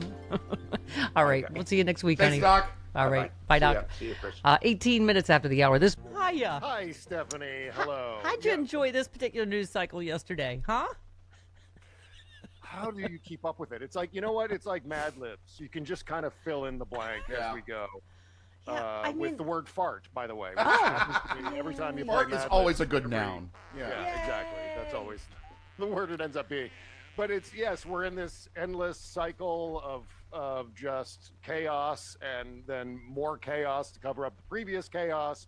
And then chaos on top of that to cover up the previous two instances of chaos. This has nothing to do with any new evidence. What new evidence can there be of someone taking a picture of seashells a year ago? They've been investigating this photo of the seashells for 11 months, Stephanie. But of course they use the ridiculous ballroom thing, first of all. And then secondly, Maureen Comey's case.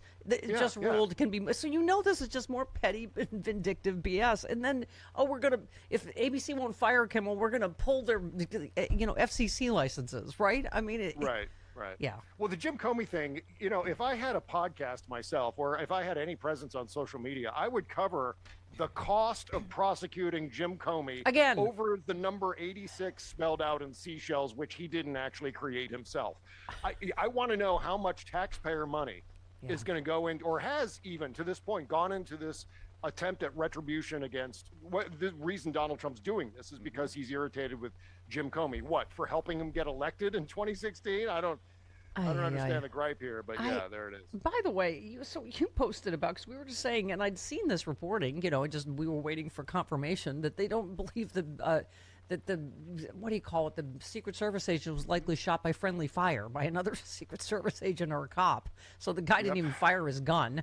And you just said if your house were guarded by dozens of police officers, you had a gunman storm past all of them with 2 loaded firearms, making it well into your house, firing off several rounds. Would you praise law enforcement after the fact, or would you fire and replace your protection due to negligence? I mean, whether it is or not, everything he does feels staged.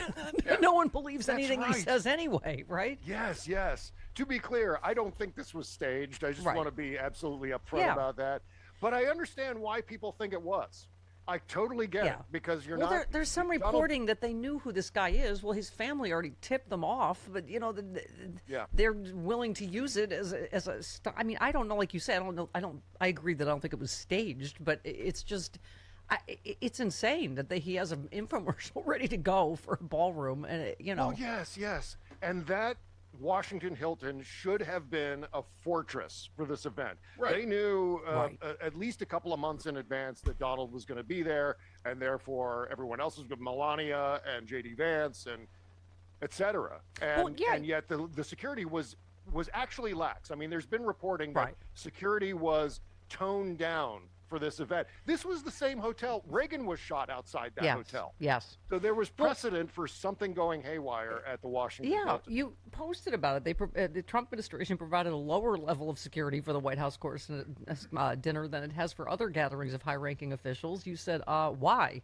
This is the source's only answer in the article. This is a dinner he might not go to at the last minute. It's not annually and is not annually attended by him. Well, you can see why the whole thing raises suspicion that this whole thing happened, right? And since when is the entire line of succession to the United States in one room, and they don't, call it the highest level of security? I mean, it's. I was talking about Nancy Pelosi because I'm doing an event with her Sunday, and you always tell the story about when we were. I posted pictures of us backstage, San Francisco Sexy Liberal. You were there. Oh yeah. And you were talking to Speaker Pelosi, and you said she knew everything about you. She's like, "Oh, hi, Bob. How are you enjoying Santa Rosa? And do you like the move from Hawaii?" And Bob's like, "What the?" Yeah, I mean, my conversation with Nancy Pelosi basically was me going, "How did you know? Like, where did this?" It was amazing. Because her advanced team and her security team is like top notch, and she wasn't even speaker then. Right. And this should have been the case with Donald Trump's protection. I mean, that place should have been impenetrable. They should have been screening every guest who was staying there. In fact, they should have prevented people from booking rooms at the Washington Hilton knowing that the president was going to be there. But knowing that can't possibly be the case, because obviously they need to book rooms, they need to fill rooms, they should have screened these people. And if they had screened this particular guy, they probably would have seen something that would have raised red flags.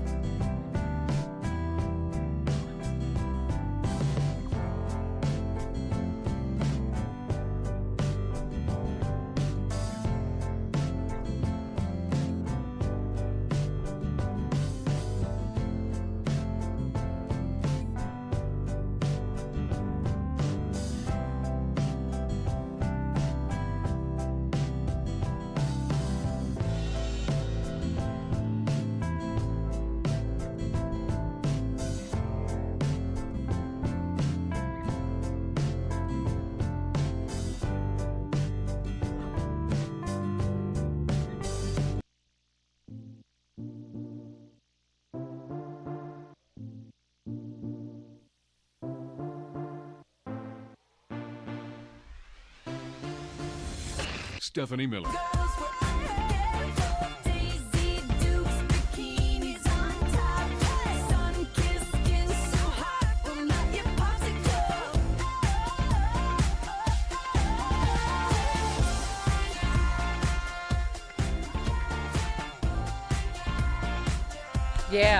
Yeah.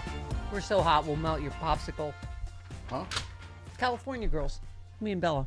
Okay. Oh, by the way, a lot of people said my girlfriend Vanessa and I look alike, twins, whatever. Yeah. They said you've seen that Seinfeld episode about people that date themselves.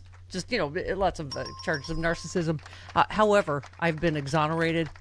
Mask-wearing doggy says, Vanessa and you look a lot alike. That's a good sign. There was a whole documentary on PBS a few years ago. People tend to have successful relationships with people they look a lot alike. Something to do with mating with people who look like your family, the first people who loved you. See? So it's not just... I said it to my sister. I'm like, it's not just narcissism. Are you mating with your dad? Pardon me? Are you mating with your dad? No! I've read that too, though. I have read that that people are more likely to date people who look. It's weird. I'm gonna go with the answer that's not narcissism. It's science. PBS says so. But then I'm like, if we're doing that, does that mean you're less evolved? I don't know. I don't know. It's always it always goes back to the lizard brain. If there's like instincts, does that mean we're not evolved? Actually, it's a great compliment to me. I don't know if it's a compliment to her. I'm looking like she's considerably younger. Okay, Bella, yes. You know what? Someone calls to lift Bella up and her whole Gen Z, cynicism and exhaustion from us, from boomer crap.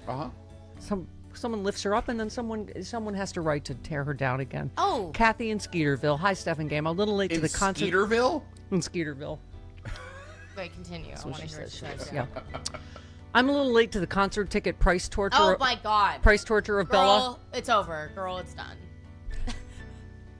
This really isn't fair because they can't afford houses, gas, and pay off their college debt. You really shouldn't torture her with concert tickets, but She just had to get in. I grew up in Tulsa before moving to other Skeetervilles. In 1968, my friends and I went to a James Brown concert at Tulsa Civic Center. It was my first concert. I was 15. The ticket price was $3.50, and that seemed like a fortune. I was able to see the Beach Boys at the fairgrounds in a free concert, and another time see Jackson Browne for free at Mohawk Park. Also got to see Chicago in 1970 when they were hired for some rich kid's party. What's with people that can afford to hire whole Grammy-winning bands? It happens all the time. They performed outside after word got out. The crowd on the streets around the house was bigger than the group in the actual party. Yes, there was lots of joyful dancing in the street. Those were the days. Thanks for all you do to keep us sane. Well, you're making Bella crazy. I mean, we're trying to keep you sane, but there was a time that like county fairs and state fairs had free concerts, like Yeah. of really legit And artists. Yeah, that's not if you a thing hike up to the anymore, right, guys. if you hike up to the right place in Griffith Park, you can see stuff from the Greek theater. Oh, people do that still, yeah. The bowl, Oh, too, yeah, Hollywood yeah. Bowl too. Yeah. I got to see the Beach Boys for $2. Shut up! Shut up! Shut up! Shut up! Shut up! Oh my shut God, up. she's just imitating old people boomers. Because You are vicious. it's not funny. Sunny in New Mexico. You're on the Stephanie Miller Show. Hello, Sunny. Hello. Sonny, I'm in Kyle, Texas. All right. Pardon me. Sorry. Go ahead. Hey, Mama, Mamacita, we love you. Crew, we love you guys. America loves you.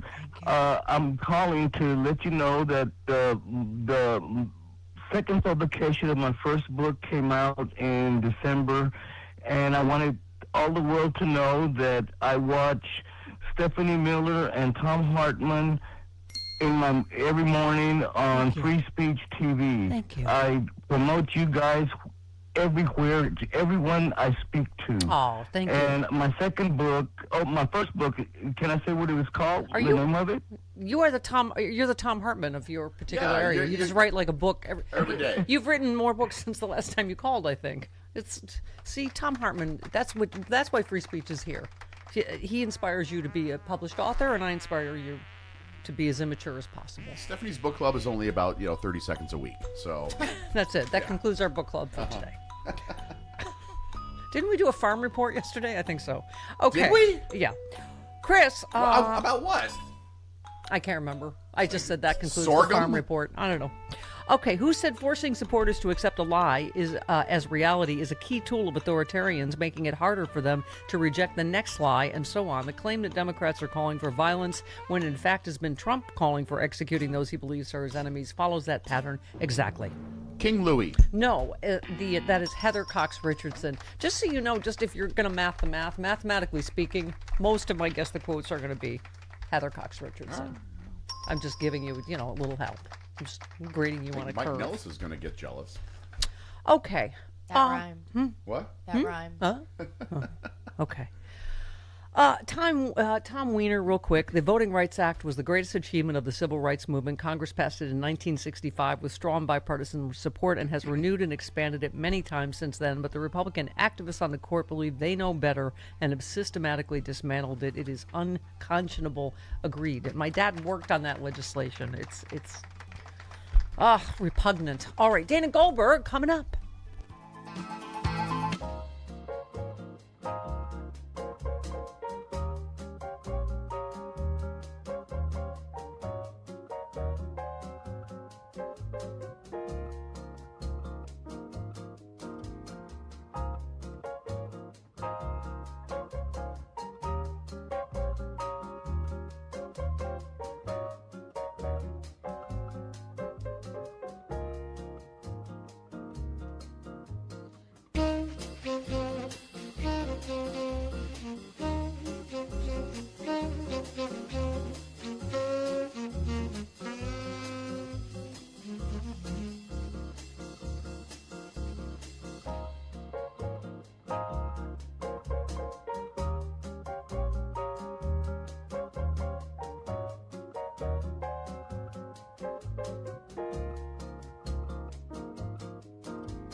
want to come back to something, a really important principle, and my time is limited.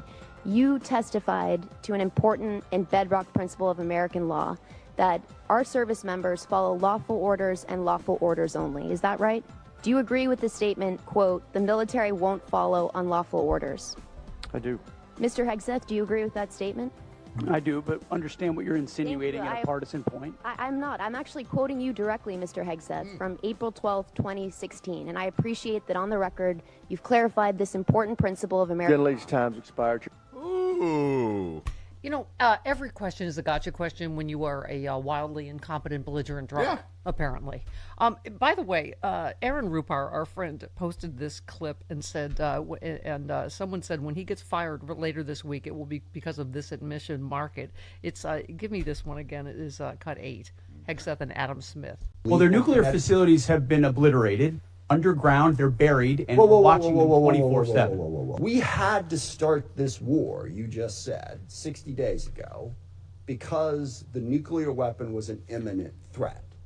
Now you're saying that it was completely obliterated? They had not given up their nuclear ambitions, and they had a conventional shield of thousands of So Operation Midnight Hammer accomplished moment. nothing of substance. It left us at exactly the same place we were before. You made a great point, Chris. So $25 billion to accomplish nothing, not just nothing, worse than nothing, because the Strait of Hormuz was open before we started. Yeah, and as I said, so what are we going to bomb ambition now? What does that mean?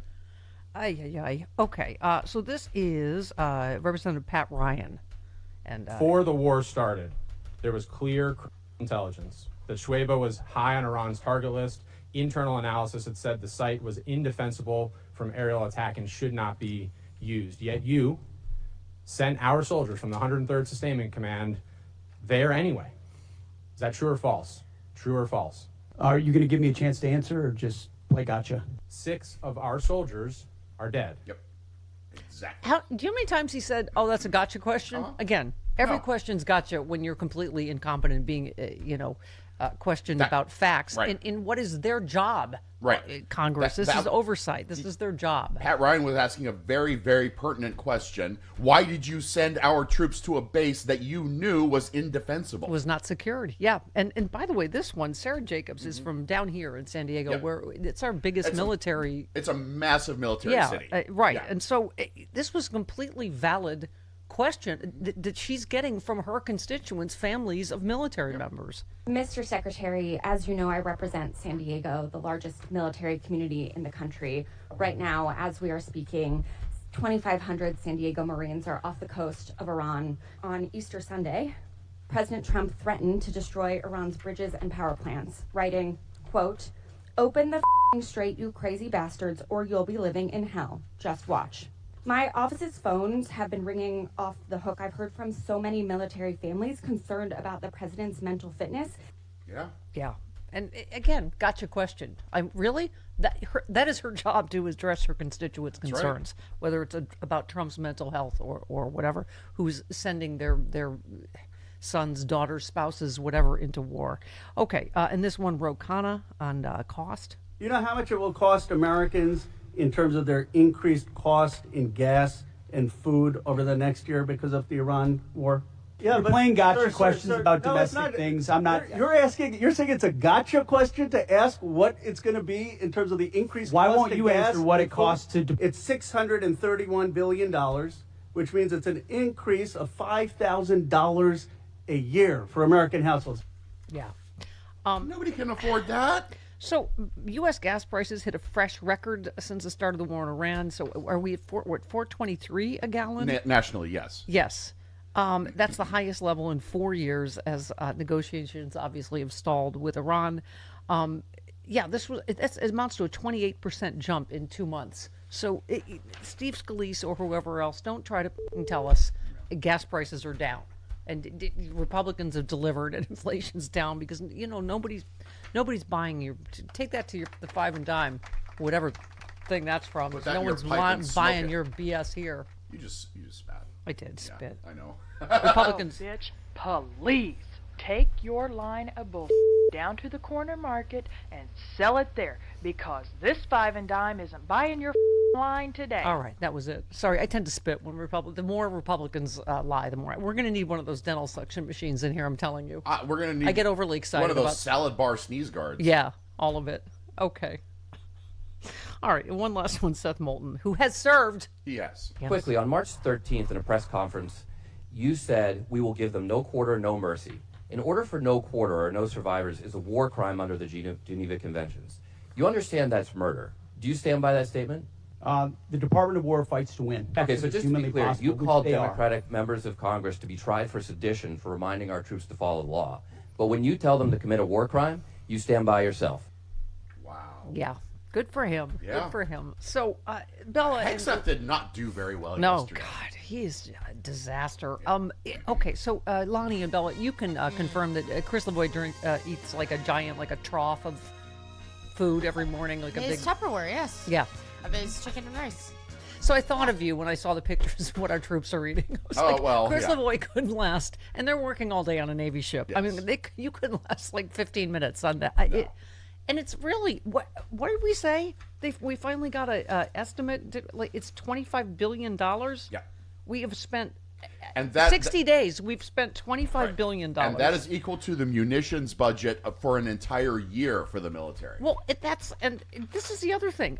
So J.D. Vance went off on a report from the Atlantic that said he's worried about a drastic depletion of U.S. missiles during the Iran war before saying he was indeed worried about it. I mean, he said he slammed the report, said it was based on bogus sources, then seemingly confirmed part of it by saying it's his job to be concerned about the military's readiness. Not to mention the billions of dollars we are burning through, the billions of dollars of damage Iran has done to our bases, which they've lied about.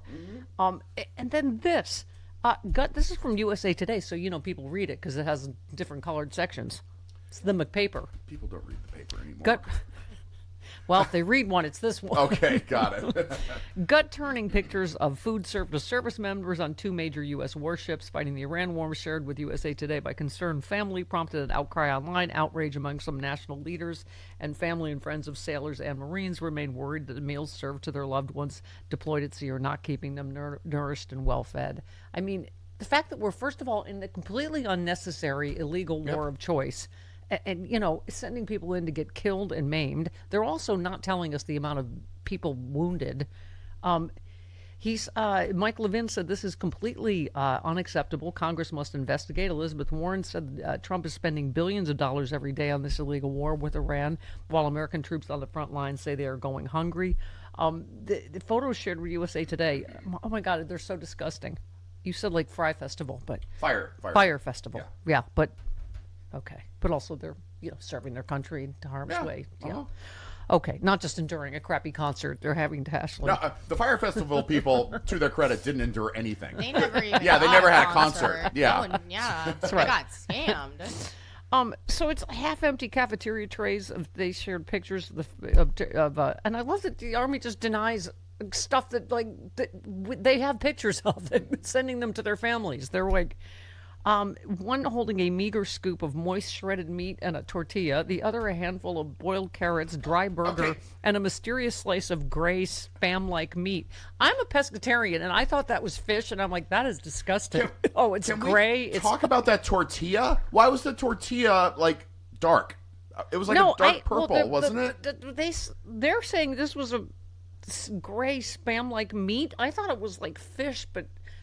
I will say, I feel like this has been a thing for the past couple years where military personnel would, specifically people who were my age, would post on TikTok, what they're getting and showing the food. So this has been a problem for a lot longer. We didn't have this, Bella, back in Vietnam or wherever. We don't have social media, TikTok. People are so the Navy continues to deny there's any food shortage. Pete Hegseth called it more fake news from the Pharisee press. In the week since USA's report, more family members and friends of sailors and Marines have reached out to express concern about the food their loved ones are eating. One mother of a sailor worried her son has lost 20 pounds since his deployment began months ago. He said he's eaten a dry meat square atop a small scoop of rice for one recent meal and an off-color burger patty with a side of liquid nacho cheese for another. A man said he sent protein powder to a close friend on one of the ships after she said she was too weak to work out. Newsweek obtained more photos of the barren food trays on the USS Abraham Lincoln, holding 2 eggs and a gloppy scoop of porridge, among other skimpy meals. I get that they're, near enemy lines, and so they're not going to get filet mignon and all Pete of that. Hegseth and his buddies are eating lobster and steak. But it should be elevated up from an MRE, which is basically what they're getting. Right. Yeah, but this is definitely a reflection of a bigger problem of how our government treats the military, how they treat military personnel, Navy, But the fact that we're spending as much, Bella, of course. No, of course. I'm just saying that this is beyond the next couple years. This is something that needs to be addressed and people should care about. Absolutely. Even when Hegseth is not at the forefront of the problem. Yeah, absolutely. Especially when Hegseth is not at the forefront. Yeah, I mean, for all we ask of our military, particularly when we have horrendous leaders like we have now, for all we ask for them, that's one promise we keep to them is to try to, not send them into harm's way unless it's absolutely necessary. They've massively failed that test with Iran, and now we're not even caring for them properly. Ann Wheaton says it would be great if the people who get a Trump-face passport arrive at customs in other countries and they're told to return home because their documentation has an image of a felon who raped and trafficked kids, and they can't allow anyone in who supports that to enter. That's a good idea. Because apparently you have to ask for it. So we did confirm that. You don't have to. You don't have to get it. You have to go into the office in Washington D.C. and request a Trump passport. Right. Well, then why is he on my national park pass? Not mine, but why is he on everybody else's? Because it's America's 250th birthday, Bella. That got forced on us. Yeah, I mean, that got forced on people. And then when people tried to put sleeves on it, they got in trouble, and they wouldn't let them into the parks. Oh, and he's so ugly. That glowery, stupid, I think I'm tough face. Okay, I felt this. Would it be better if he smiled? I've never seen him smile. Yeah. I've never seen him smile. He only smirks. I saw when he smiled in those pictures with the Goya beans. Remember and that? And the taco bowl. Yeah. He smiled in the taco bowl picture. But it's a smirk. It's it's not even a. Okay. Listen, as the head of HR here at Stephanie Miller International, I felt this post. Doomed. Michelle said, HR says I'm no longer allowed to answer the phone for sake, what now? That's how I answer the phone here. That's how Krista and Olivia answer the phones on the other end. That's how I answer the phone here. I'm like, what? What is your bitch this morning? Okay. I really wouldn't blame Krista and Olivia for answering the phones like that. I would not blame them at all. 47. We love you, callers. Yeah, we do. 46 minutes after. Sometimes you try patience. 46 minutes after the hour. This portion. Mike, where do we start with this idiocy? We have how many sound bites, Chris? 13 sound bites of Republicans blaming Democrats and Democrats' rhetoric, and this is why we need taxpayer. I thought the Republicans could not think of a more politically unpopular thing to do than what they're already doing. They now want the public to fund Trump's ballroom. Yeah. Unbelievably stupid. And, if you're somebody out there and you think that they staged whatever happened this weekend at the White House Correspondents' Dinner for this, good for them, I guess. I don't understand what they're doing. And the point that I would make to people sitting at home right now who are struggling to pay their bills and make ends meet and figure out how to retire with some dignity, like the entire Washington political establishment amongst the Republicans are moving so quickly to pass a bill to build Trump this stupid ballroom, and they can't pass a single bill to help improve your life. Not a single one. Seriously, I smell like French Revolution, or is that croissants? What is it? But it's seriously. Careful though, Stephanie. They're on the hunt. You say anything, they're going to claim you're invoking violence. Sure. Right. Look at them the wrong way. You remind them that their president's a pedophile protector. They're going to blame you for it. Yeah. So. Mike, is it me? I've said this all last hour. That manifesto of the shooter could have been written by any MAGA, including Nick Fuentes, all the famous ones about Trump and the Epstein files. They're so offended that in it says, well, I'm not going to allow a pedophile to keep running the country. And I'm like, if you don't want to be called a pedophile, maybe release the Epstein files and prove your innocence, right? If you don't want to be accused of sexual assault, maybe don't be found guilty by a jury of your peers in a civil case liable for, can I use the word on radio? I don't want to get you in trouble because sometimes let's go with no, don't. If you have to ask, I mean? Probably no. Yeah, just you know what I mean. And then, they're like, oh, is he a traitor? And I'm like, listen, I don't call Donald Trump a traitor, but do I think it's reasonable to question whether or not he's loyal to the United States or himself and foreign governments? Yeah, I do. Yeah. That doesn't justify trying to rush into a ballroom with a gun and a bunch of knives, but again, it doesn't change who Donald Trump is. Sorry, if you read the Republican-led Senate Intelligence Report, I think you could very clearly conclude he's a traitor. But that's just me. But yeah, I mean, and the other thing, I get, I give Norah O'Donnell some props, Mike, for the 60 Minutes interview, but, in terms of when she goes, oh, you think he's talking about you? Because he doesn't name Trump. Normally when someone yells pedophile, I don't go, I'm not what? No, I'm not. I mean, and he lost his temper. Like, he was very upset at just the reading of that, and but it's reasonable to ask and note what's said in the Shooter's Manifesto like that. But sorry, real journalism would have been to say, excuse me, sir, you are in fact an adjudicated rapist. Right. A judge has ruled so. You actually you have not been exonerated by the Epstein files. You have been very credibly accused of child rape. By a witness that was interviewed 4 times by the FBI and whose testimony was used to convict Epstein. Like, there is real journalism, and then there's whatever that was. That's the problem with the corporate media right now, is that they don't do any fact checking, they don't do any reporting. They've been beaten down by Donald Trump. Now CBS is owned by the Ellisons, so they're all afraid of losing their jobs. Yeah. They're trying to consolidate the media. It's why independent media is more important than ever. Your Adam Mocklers, your Katie Fangs, your Stephanie Millers, like going out there and listening to people who don't have a bunch of corporate guys, dangling strings above them. Like, we can't do this anymore. Otherwise, we're never going to know what the heck is going on in the country. This is why God invented Mike Nellis. And this is why I'm wearing my official Chicago Steph Ed t-shirt. Can I get the email for HR, please? That's me. Yeah, she is HR, unfortunately. Yeah. Okay. Oh, here, that's where that goes. Okay. You're a liberal helper, though. You said if they build Trump his ballroom, maybe he'll hide in it during Jimmy Kimmel's monologues. That's true. Can you believe how absurd this is? For a joke he made before this thing even happened, they're going to try to come after him again. I just want to say, sometimes you tweet for yourself, and I said that out loud and thought it was funny, and then it only got 500 likes, and I was like, screw you guys, that's funny. Yeah, it is funny. I loved it. I was mad at my own followers for not liking That's my every morning in here. I'm like, screw you guys, that was funny. Okay.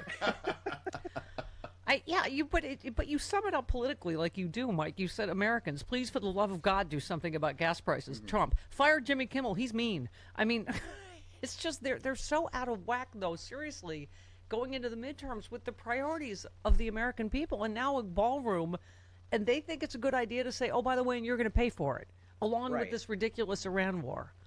They have no idea why they're so unpopular. I mean, look, Donald Trump is 32% on his best day right now. He's underwater by 30+% on the war, the economy, inflation, the Epstein files cover up. It's hard to find a single issue that he's above water on. He's even underwater on immigration right now, which is supposed to be his best issue.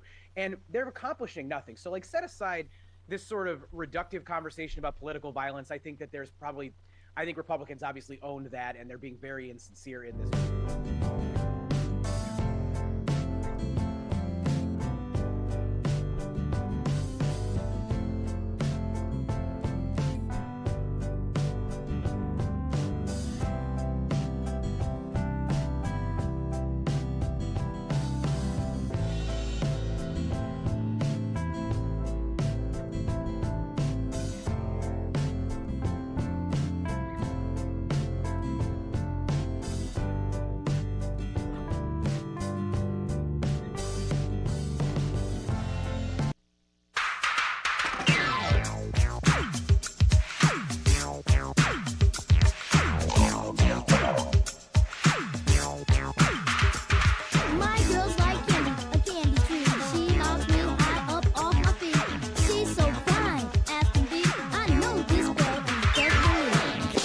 Stephanie Miller.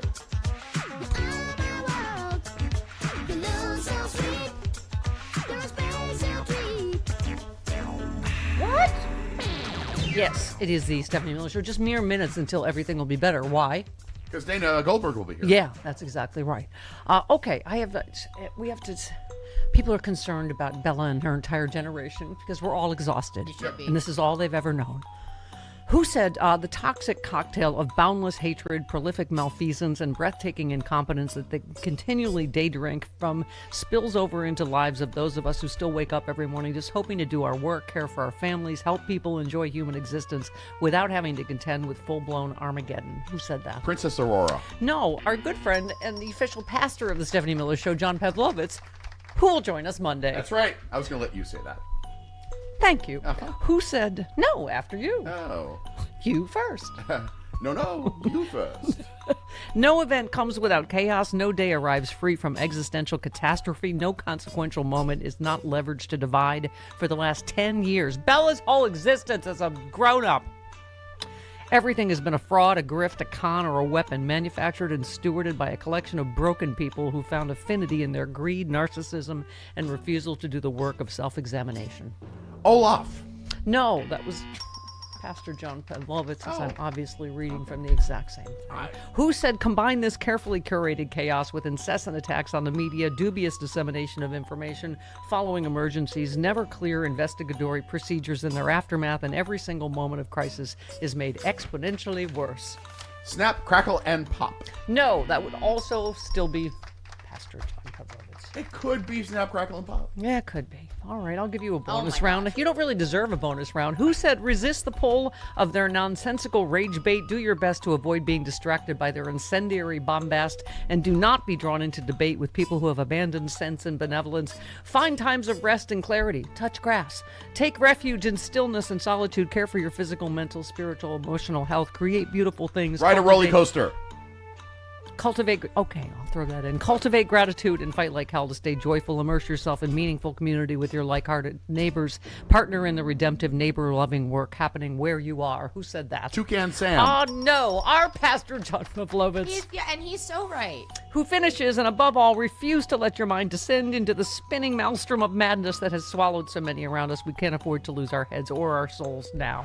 Sonny the Cuckoo Bird. Bella's back already. Yeah, she's back talking crap about Anne Hathaway, and so you know everything is all right. John is so right, He though. is. And I said this in the last hour, but like I said, I will always care. It's always going to be at the forefront of my mind. Like Frangela says this. Sometimes you got to pass the baton, rest, like, take a come day on. off, go play a video game, Come on, go guys. do, I can't, let someone else do it, and then come back. Because I also got a lot of messages of people being like, "You can't stop. You can't not care." And it's like, yes, I can. If I would need to take a day to.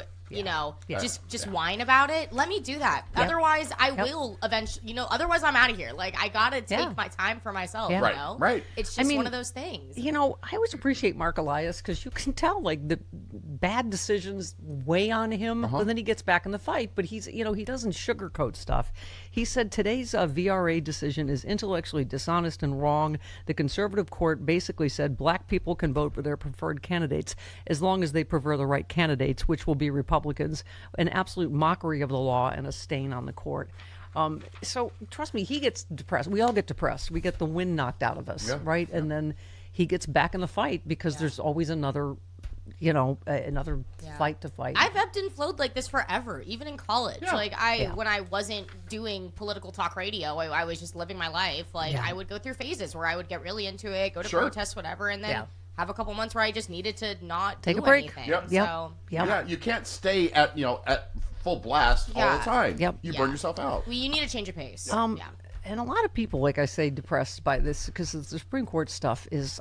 This is what we were all screaming about in 2016, right? We weren't crying hard enough on election night 2016 because this is what we were talking about.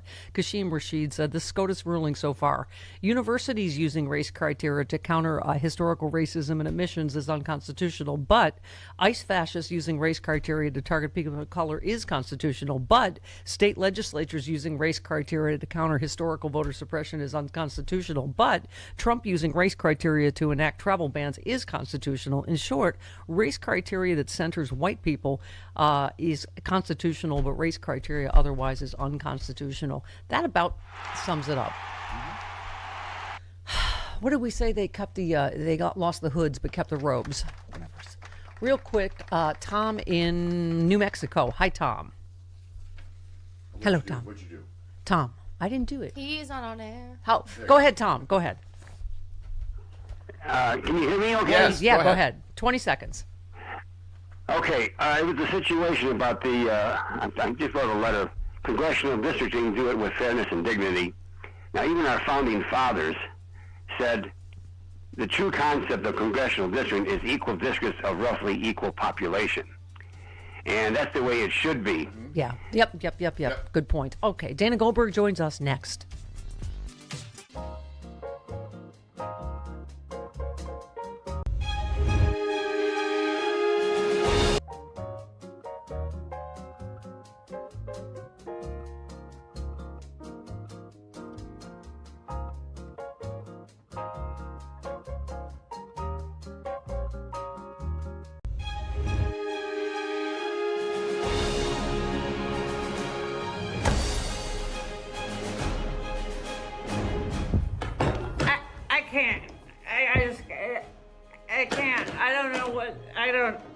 Is it? Oh, am I on? Is it on? Okay.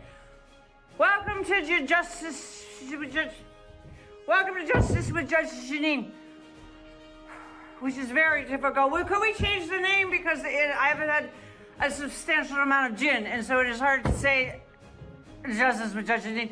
But as you can see, the Trump campaign is going very well.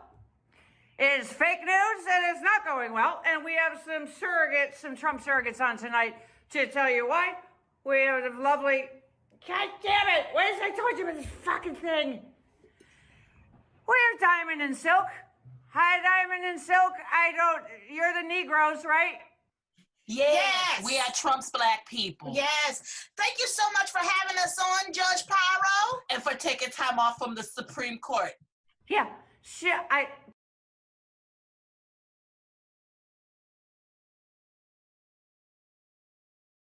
Pardon me. Steve Mnuchin. Can you buy a vowel? Is there a chance you can buy a vowel? Steve Mnuchin, the treasurer. He's got money guys here.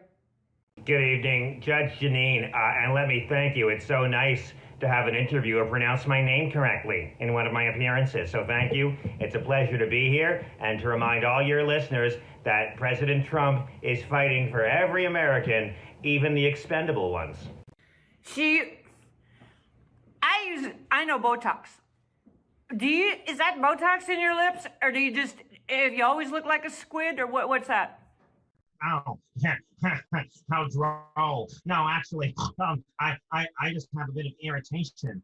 I've been wearing my protective mask all day, as I've done every day since my wedding night. Louise demands I wear these around the house long before coronavirus, and sometimes there's rash. Yes. That's the gold digger. I mean, the gold standard is your wife. She's wonderful. Her rendition of "Let It Go" is astonishing. Now, burlap and dirty gravel. What now? Has anybody done more for the Negroes than Donald Trump? Listen, Judge Picadillo. No one has, okay? Mm-hmm. Not Jesus. No. Not even Kanye West. No.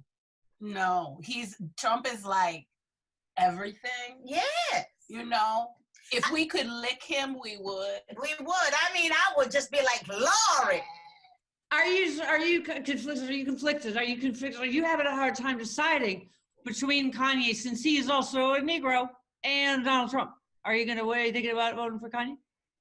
Well, Trump is far more black. Far more. Yeah. It's true. Plus, I just feel like Kanye would be better as like secretary of something. Of music? Because that's what he does. He does music. Yeah. Who wants to have a shot of Scissor? That's what the kids are drinking, is this purple stuff. We have some hypnotic. We got our hypnotic. Everybody do a shot. Oh, the Scissor is good. Those are all those little kids that blocked the Trump rally with a fucking TikTok or whatever. But who do you love more, Kanye, Trump, or Jesus? That's very hard. Because Trump is our savior. It's really all about him. Yeah. And I really like Uncle Ben. Yeah. He's very nice. Ben. He's very nice. Good. Yeah, so, okay. And Hartmann Kane is still tweeting and he's dead. That's how much he loves Trump. Yeah. I'm a liberal that can do that. Well, I'm going to tell you something. Trump is like Jesus, okay? But Hartmann Kane, he can tweet from the dead because he believes in Trump. Mm-hmm. It's like Trump reanimated his thumbs. When you're righteous. Death can't stop you. That's right. That's why the Republican Party exists. Because Mitch McConnell died like 6 years ago, I think. Yeah, but he's still running the Senate. Steve Mnuchin. Can we go? Yes, hello. Can we go touch the money? Like you and your wife did, can we go touch the money? It actually depends upon your bracket, whether you'll get to touch money. This is the time that I want to remind all of your non-millionaire viewers, Judge Janine, that it's really cutting the capital gains tax that will restore the middle class. And I say that even if you're not a worthwhile producer to this economy, it's very important to remember I come to you as someone who has foreclosed on hundreds of thousands of American families. So I think I'm pretty in touch with what pain looks like. And during these uncertain times, it's important we remember that Donald Trump is there, so you won't have to pay your payroll tax this quarter. Judge Zane, are you all? Yeah, sorry. I couldn't really follow what you were saying, but I think that Lovely. My wife did something similar on our wedding night. zirconium and Naugahyde, you like to go touch some money, right? Because Negroes like the free money and stuff, right? You want to go? You want to go to the Treasury? Let's go. Let's do some Yes, shots we and would go. love to go, Judge Picadillo. We would love I'm happy to bring you all on a taxpayer-funded private jet anytime to touch the money. How can we see the eclipse? You guys want to see the eclipse? You look at it. Yes. Oh, you don't need glasses. Trump showed us you don't need glasses. Just look right into it. That's fake news. This is like, yeah. So what? Let me ask you something. What's your favorite drink? What's everybody's favorite drink? I like a Trump tickle my toes. It's That's a drink special. we made up. We made it up. Where you pour, well, it's really, there's nothing really in it. So it doesn't really satisfy you, and it's not really but it's like you just say Trump as you like air drink. Yeah. And it fills you up. That's a good. What about you, Stevenson? This stupid thing is there's too many things on it. Stevenson. Due to a peculiar clause in my employment contract, the only beverages I can enjoy are the blood of newborns. However, kissing the cloven hoof granted me powers that make it all worthwhile. So I'll raise you a glass of fruit blood. Everybody do a shot for Trump 2020, and let's do some Zerp and fuck those kids on the TikTok. We are now on day 60 of this war. The White House, the other day, issued a statement saying the United States will not negotiate through the press. And last night I made a joke about that. I said, right, we exclusively negotiate through Truth Social posts from the president's toilet in the middle of the night. And then, sure enough, a few hours later, early this morning, he posted this. Iran can't get their act together. They don't know how to sign a non-nuclear deal. They better get smart soon. No more Mr. Nice Guy. He posted this at 4:05 a.m. So much for toning down the rhetoric, I guess. Can we maybe get him one of those bricks that locks him out of his phone between hours of midnight and 6? Maybe one of those yonder pouches they have at concerts? Tee-hee. All right, 7 minutes after the hour, look who's here. Raised by a wild pack of Jews, here's Dana Goldberg. Goldberg's here. Gold, ha, ha, ha. For in one of the top 5 funniest lesbians in America. Goldberg's here. Come stick with you, baby, for 1,000 years. Nothing gets better when Dana's here. Dana's here. Oh, hi, Dana. Good morning. Good morning, everyone. How are you, Steffi? I'm good. I was, you are my, you were my news reader, you're my national barometer for stuff. So the White House Correspondents' Dinner shooting, I was, or whatever it was. Yeah. You were the first thing I saw on Instagram, because it's funny. I just watched Politics Girl, our other beloved, and she said this. She said the same thing. It's like, I'm tired of being called a conspiracy theorist when none of it makes sense to anybody that the entire line of presidential succession was there and someone was able to. I mean, it's either massive incompetence again, but you just sort of said, "Are you kidding me?" I'm like, we're doing this again, but I do think it's massive incompetence. No one was actually at the stairwell where this guy came down several flights, and apparently the only reason he didn't get into the ballroom is because he fell. Right. Yeah, no, exactly. And this is the reporting coming out. Amy Siskin posted first. A review from Washington Post found Allen did not fire his gun, despite the DOJ charging him with doing so. That would also mean the Secret Service agent who was struck and is fortunately okay was hit by friendly fire. I mean, just a clown show from top to bottom, always. When people put the music, whatever they Benny do. Hill or whatever, It's the Benny Hill music. It makes me laugh. But also, I don't want that. I'm glad this guy didn't get killed, but how does a Secret Service agent fire off 5 shots and not hit him once? Like, that is also just sort of shocking to me. Well, and this is politics. Girl was calling BS on Butler as well. I mean, once again, Also, they're like, we can't find the I mean, shells. you can forgive people for either going, the Secret Service is either massively incompetent or they're, in on it. They're compromised. I mean, it's not out of the realm for an administration that lies about everything to think, like, what the actual F? Absolutely, especially when they come out and say he fired the shot first, but we can't find the shell because he never reloaded the gun. I'm like, none of that is actually true. And what's crazy is this didn't even come from Kash Patel, because he was trying to find his girlfriend, who apparently was holding hands with some other dude when all this went down. Like, this didn't even come from Drunky Drunkerton. Like, this was it was an official statement. Yeah. The incompetence is staggering. And honestly, I, as you know, my little empathic heart, I had seen a statement from Eugene, our dear friend Eugene, who does the morning show with Jonathan Capehart. And he was in the room. Yeah. And he was scared. They were sending texts. Right. There's a shooter outside. Right. I love you. I don't know if and that enough, whether it was staged or not, these people in the room, except unless you were part of the staging, went through a horrible trauma. Of course. And I don't understand No one's why saying, not, I don't, right. I thought they were sort of implying that people said they were in on it. I'm like, no, nobody. No. I don't think the nobody thought journalists- that. Yeah. No, not at all. And it seems like if this guy had actually gotten in the room, it could have been mass casualties. Yeah. Yeah. Well, I mean, so surveillance footage reviewed by the Washington Post shows Cole Thomas Allen appeared to raise his shotgun in the direction of a Secret Service agent, who then fired at him at least 4 times as he bolted through the security checkpoint. It does not capture a gunshot, even though that authorities say was fired. The officer fired multiple times at Allen, as you were saying, in the general direction of other security personnel as Allen ran past them. There's no indication that Allen fired his weapon, though authorities have charged him with discharging a firearm during a crime of violence. The footage shows no obvious flash from the muzzle of the shotgun before the suspect runs out of frame. So it's not, again, you don't have to be a crazy conspiracy theorist to go, like, they tend to lie about things. Like, Trump lied about that he fell trying to get, I mean, no one would blame an 80-year-old man that fell in a chaotic situation like that, 100%. But he has to lie about that. He can't even walk down a ramp when he's not being chased by anybody, like, except his own shadow. Like, he fell. I don't understand why they can't. I mean, also, I do think it's funny that they pulled J.D. Vance off the stage first. Yeah.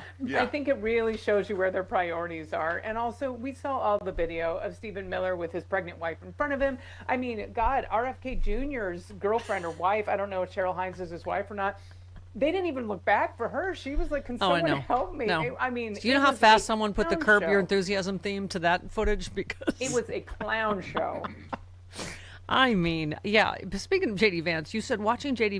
Vance forced to stand and applaud the people of Ukraine during the King's address is giving me life. He is so annoyed by all of this.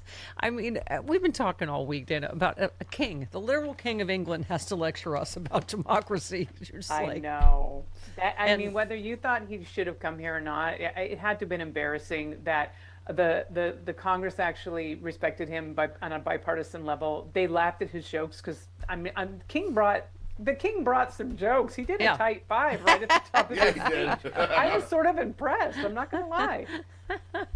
Well, and also, I think he was involved with murder back in the day. So in the most British, British Bridgerton way possible. He basically talked crap about his ballroom right to his face. You know. So that was the other thing about this whole White House Correspondents thing, is that they had this infomercial ready to go for the ballroom, and further that now we're paying for it. Yeah. I mean, suddenly, now there's all these bills. I have to give, who is it credit? Scott, Massey, and Hawley oppose funding the ballroom. I mean, even they know it's just a dumb idea politically in the middle of what the prices we're paying for everything. And I was saying this on the Daily Beans. You can put a tough shed in that space. It should be just as secure as any other building. I've been to the White House. I had to go through several sets of magnetometers, of searches, of everything. So if someone gets through that, you want that to be the only safe space in the White House? What are you going to do, live in the ballroom? Like, the whole thing's ridiculous. Well, that's what I was saying. It would have to be a mobile ballroom. He would have to go everywhere with him. I mean, it's so ridiculous. But so Trump's allies in Congress pushing for Congress to fund a costly White House ballroom. I mean, here we go again, right? Mexico's going to pay for the wall. It's $200 million, and private donors are going to pay for it. Oh, now it's $300. Oh, now it's $400 million, and you're paying for it. I mean, it's. So this is Rick Scott of Florida said, I don't know why you would do it. It's all funded. We have $39 trillion in debt. Maybe we ought to stop spending money. Josh Hawley, noted fisting aficionado, said there is a legal question about whether Congress has to vote to allow the White House to do major reconstruction. Of course they do. But when it comes to funding, he said he prefers private over public funds. Rand Paul said he doesn't favor using taxpayer funds. I'm always conservative, and he already has the money. First of all, Dana, you know where that money's going? In Trump's pocket. He will just take the private donor money that the companies, right? 100%. I mean, especially since this thing is already supposedly paid for. By the way, can Amazon suck up to him anymore? Weren't they one of the donors for that? Mm-hmm. They did this ridiculous Melania. Are you ready for the next horror show? Oh, yeah. So they already paid $75 million to do this crap Melania Trump documentary. There, Amazon reportedly considers Apprentice reboot starring Don Jr. Oh my God! So I'm we can. Telling you, they're going to run that guy in 28. They don't care. They really are. I'm telling you. I'm telling you. They want this dynasty How to to continue. This is like this is the sequel to a horror movie. Yeah, absolutely. Yeah, they're going to make him seem also like a brilliant businessman. What did we decide yesterday? It's at 6, Lonnie? 6 bankruptcies Trump has claimed. I mean, the fact that this was all such a fiction to begin with, that he was ever a successful businessman. And Trump's meme coin took a major dive yesterday. Yeah. He lost a He got lot of money sued yesterday. by one of his own donors for losing like $500 million or something insane. Yep. God bless Senator Warren. I swear to God. First of all, have I mentioned that I'll dime out about that as well? Yeah. She would have been an amazing president. But she said of the original Amazon deal for Melania, she said if there's nothing corrupt about this deal and the bidding process was truly competitive, why won't Amazon explain why it reportedly paid 3 times as much as the next highest bidder? The logical explanation is Amazon's trying to buy the president's favor by dumping millions into Trump's family's pockets. This looks like bribery in plain sight, and Amazon must give Congress and the American people answers now. This grift is just, I know we keep saying the chaos covers the corruption, but the corruption is so massive, Dana, that it's hard to even get your arms or your mind around it, right? No, I agree with you. And they're doing this on purpose. If they, God willing, lose the House of Representatives in November, it's going to put a stop to so much of this. They're going to smash and grab as much as they possibly can between now and then, just in case they lose. But it's just this bending the knee that is just still going on for this guy that's decaying from the inside and has a 30% approval rating. It's just, and is about to get swamped by a blue tsunami. I'm like, why? I mean, who else is it? The ballroom? You know that's going right in his pockets. The money they've already given. They're not going to ask for it back. I have to wonder if that's why they're not distancing themselves, is because they know he's going to die soon. Like, I have to wonder if that is really it. Because when he's dead, they can say anything they want. That's not what he told the astronauts. Trump claims he has what it takes to be an astronaut during a meeting with the Artemis 2 crew. Artemis. Let's test it. Let's send him. Let's test it. Let's go. Yeah, he said he was fit enough to become an astronaut. How do you pronounce that? I don't know. Artemis? Artemis. Anyway, my point, Dana. He probably heard your wait list in space, and he was like, send me there, because I don't have to lie about being 13 anymore. Kim Jong-un must be laughing his ass off, because even that, it's like, you're just like, look at him. He's there. I mean, the looks on the faces of the astronauts, you're just like, oh my God. And they had to just keep a straight face. I'm sure he was so uncomfortable also sitting by a female and a black astronaut. Yes. You know what I mean? Just having to sit there. Yeah. By the way, did you see which championship women's team was it? Like all of the tennis team. All the men are in front of them. Trump and all, they're standing in front. The women you can barely see. They're behind them, the champions, and they're all like in front of them. Literally, I left a message on someone. I was like, this is the men and women's sports I actually have a problem with. And in the video, he shakes all of the men's hands and does this to the women. Hi. Yes, ew, icky girl germs. Ooh, cooties. Okay, yeah. Oh my God, that picture just says everything. That and as Stephen Miller using his pregnant wife as a human shield says everything and you then need just to know. a boob grab on the way. I mean, I don't know if he was steering her by her chest or what it was. Well, I mean, there's other places to hold on to, like the baby. Right, and people said it was obviously his favorite one, the Reich one. Get it? Yeah. The Yeah, I got it. The got Reich it. Well boob. done. Reich boob. And It's the people right are one. funny. Was that your People got jokes. No. Yeah. Yeah. And people have jokes, man, online. There's sometimes I'm like, damn, I wish I'd written that. Yeah, exactly. No, I always credit people. I stole it from somewhere. I don't know. Okay. Maybe you should have let that one bake a little more. I liked it, the Reich one. It's better seeing it spelled out. Okay. R-E-I-C-H. Okay. Dana's here, so everything's better. So there. Everything. Okay. 19 minutes after the hour, this portion of the... Hi, Pete. Hey guys, I'm so excited to be back. I just want to start by, addressing the elephant in the room. I think it's time that you and Chris, Steph, and everybody else need to start to think about your rhetoric. Yes. Yes. Maybe take it down a notch and stop calling people what they are. Have you thought about that? Have you thought about when you call people what they are, that foments violence? Have you maybe? So I'm here to bring it down a notch and say, Listen, comedians like you, Pete, are going to have to be extra careful because, as you know, they're coming after Jimmy Kimmel again for a joke he made before this thing happened. So they're going to get in the DeLorean police car, go back in time, any joke you've ever made, and something bad happens.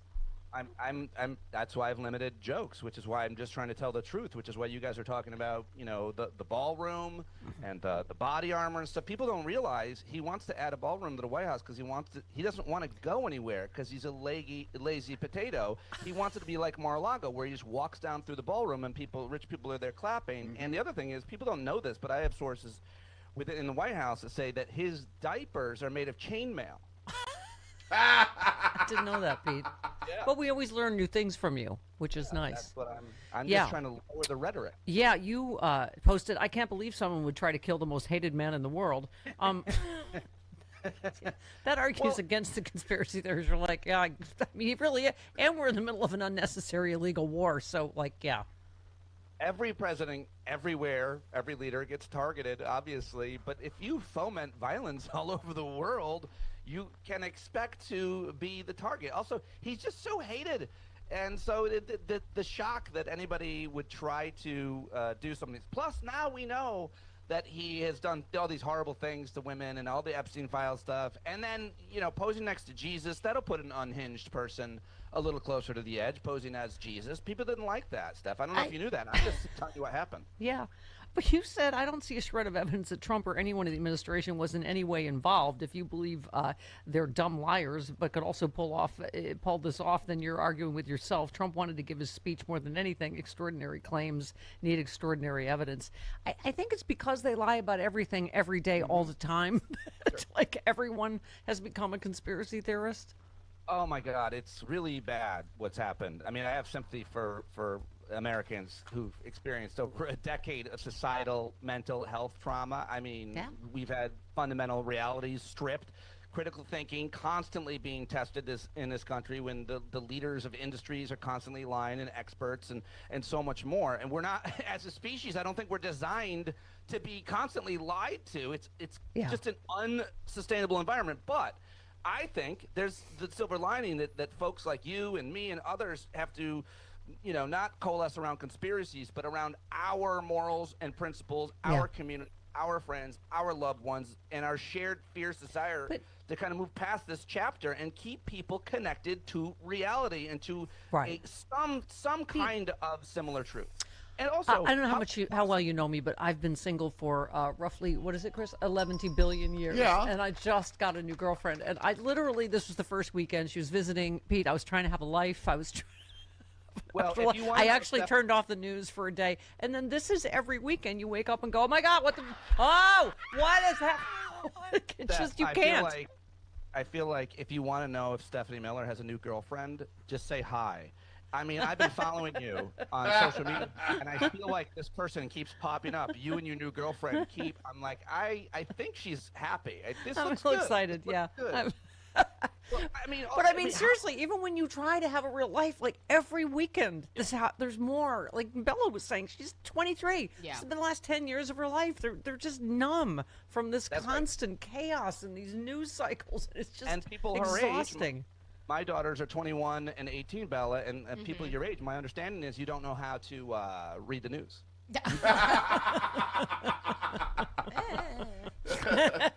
It's a little bit of truth. I don't. It's all that TikTok, man. It's like when you can get so much information on TikTok, you never like a lot of people I know never really think to double check the information they're getting. Yeah. So a lot of misinformation very easily is kind of pushed.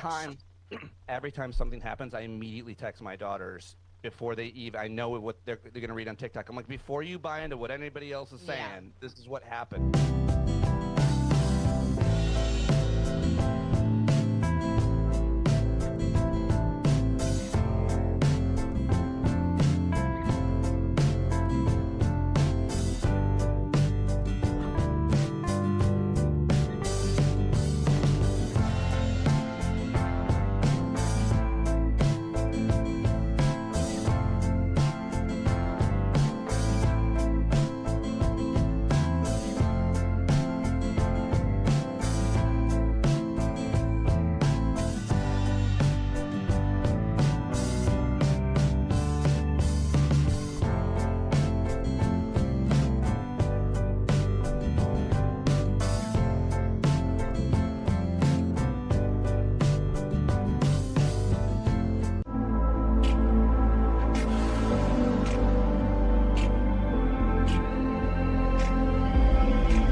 Stephanie Miller. And I know she'll be the death of me. At least we'll both be numb. Yes, I know. Yes, I know. Girl, I know. I can feel my face when I'm with you. But I love it. But I love it. Oh. Yeah. Dana, I know you're as relieved as I am that notorious inadvertent seashell photographer criminal James Comey is off the streets at this hour. Thank God. I mean, the carnage from that photo was hard to look at. Yeah. I mean, it was very hard to look. Have you seen the one that someone put up, 8675309? It's all over. It's all over the internet. It's making me laugh so hard. What? The other one is 2547, meaning 25th Amendment. Get it? Yeah. Yeah. Okay, just to be more. Okay. Yeah, we were saying it, man. Legal experts across. I mean, when you lose Jonathan Turley, and I mean, who was this? Oh, even Troy Nehls, Republican of Texas. He's one of Trump's biggest lickspittles. He said it's a stretch. You can indict anybody for anything. He still did some blah blah word salad, but Fox News contributor Andy McCarthy called it absurd. Argued the Trump DOJ fabricates a crime. I mean, it just. We're at the point where it just doesn't even pass the laugh test, right? Yeah, Alina Habba was like, yeah, someone else got indicted. They did the same thing to me, and then I'd love to see the indictment for Jack Posobiec. Is that how you say his name? See, she doesn't know how to say it either. We have no idea. We gave up earlier in the show trying to figure it out. We call him something else that I can't say on Stephanie Miller. We call him something else on the Daily Okay, Mail. all right. Yeah. Well, that's news with swears over there. Yeah. That filthy little program, Daily News. It's. What was it? Oh, this is a Newsmax host. Boy, they've lost everybody. The Newsmax host said frivolous Comey case will be tossed. I don't think it matters as a relatively conservative jury base because I don't think this case will ever see a jury. There's no crime here under several Supreme Court opinions, one of which says if there's a passage of time between the alleged threat and any harm caused, that dissipates the threat, also gives the person threatened the opportunity to challenge it. Stated differently, if this were a real threat to the President of the United States, Comey would have been charged 1.5 years ago. The more important legal principle is free speech. If there's any non-criminal interpretation of the speech that trumps no pun intended, lowercase t, that trumps the criminal aspect. So there are no other meanings so there are there other meanings to 8647 besides I want to kill the president? As long as there is non-criminal interpretation, it's protected speech. I think the case is frivolous, and I'm not a fan of Comey's at all. Can I just say, He should be sending Comey a fruit basket. He handed the election to Donald Trump. I can't stand James Comey, but That this guy is has ridiculous. no loyalty. He got him the election. I mean, in addition to Russia, but he got him the election Yes, in 2016. it was the final. There's no loyalty Provably, there. Dana, provably, statistically, I think it was Nate Silver that said that. I mean, yes, after massive Russian interference, WikiLeaks, all of that, on and on, this absolutely was the final, was what tipped the election over. That she still won by millions of votes, right? They really just want to make this happen any way they can. I will be, and I say shocked, like not much shocks me anymore. I will be shocked if he actually gets convicted. Anything, right. He expert on Newsmax said this is a political vendetta against a political adversary. It shouldn't be using the DOJ as a means for that. I think Comey's people will move to dismiss it. It's protected speech. I think the motion will be granted. This is so frivolous. Comey may actually end up getting his legal fees reimbursed by the government, which we also pay for. We pay for this ridiculous prosecution, and then we're going to have to pay Comey's legal fees. Also, you have the moron, I'm sorry, let me narrow that down. You've got Kash Patel coming out, actually saying into a hot mic that this is the evidence we've submitted to the... You're not even allowed... That's not even legal. You're not allowed to tell the general public the evidence you submitted to a grand jury. Oh, my God. I know. What are you doing? I know. 29 minutes after the hour. Dana's here.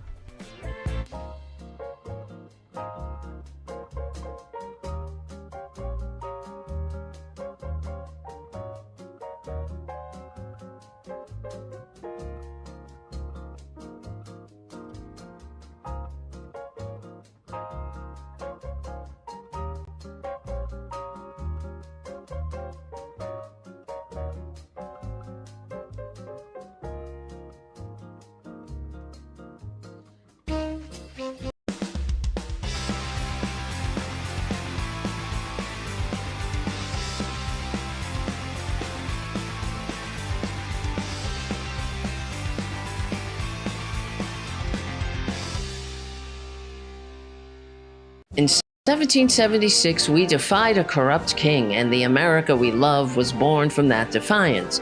Now it's time to do it again.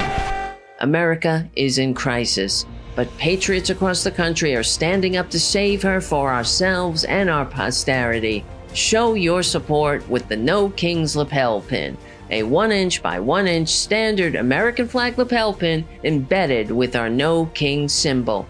So much better than that tacky red hat. It's a subtle but powerful way to say you've had enough of wannabe dictators and you're doing something about it. Every day, keep our movement going by wearing this pin that clearly says what freedom-loving Americans are thinking. There are no kings in America, and there never will be. Go to store.politicalvoicesnetwork.com. That's store.politicalvoicesnetwork.com. Get your No Kings lapel pin now. See, gay people are kind of like cannabis plants or foreskins. If an almighty God really hated them, he'd stop creating so many. There are less than 10 references to homosexuality in the Bible, and most of them have been twisted to serve a prejudice that's directly at odds with the teachings of Jesus. And yet, Christianity has allowed the homophobes to set terms that Jesus himself clearly rejected. If anyone's trying to use the Bible to justify any meanness to LGBTQ people, they've always got to go around Jesus. Being gay is natural. Hating gay is a lifestyle choice. And unlike being gay, homophobia is highly curable. Well, those spam texts and scam emails flooding your phone, they are not random. Scammers buy your personal info, and data brokers are the ones selling it. Data brokers collect your name, address, phone number, even the meds you take, and your income. Then they package it up and sell it to anyone willing to pay, including criminals. I use Incogni to take back my privacy and safety. Incogni contacts hundreds and hundreds of data brokers on your behalf and legally demands they delete your personal data. I've already had my information scrubbed from 324 brokers. Yay! And Incogni makes sure your data is gone for good. The result, less spam, fewer scam calls, and a lot less of your personal info floating around the internet like a clearing merchandise. Go to incogni.com/Stephanie. That's STEPHANIE. Save 60% when you sign up. Go now, incogni.com/Stephanie. If they can't find you, they can't scam you. That's incogni.com/Stephanie.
the Supreme Court did the democracy a terrible disservice today. These efforts to effectively disenfranchise black voters has always, even during the darkest days of the Jim Crow era, claimed to be race neutral.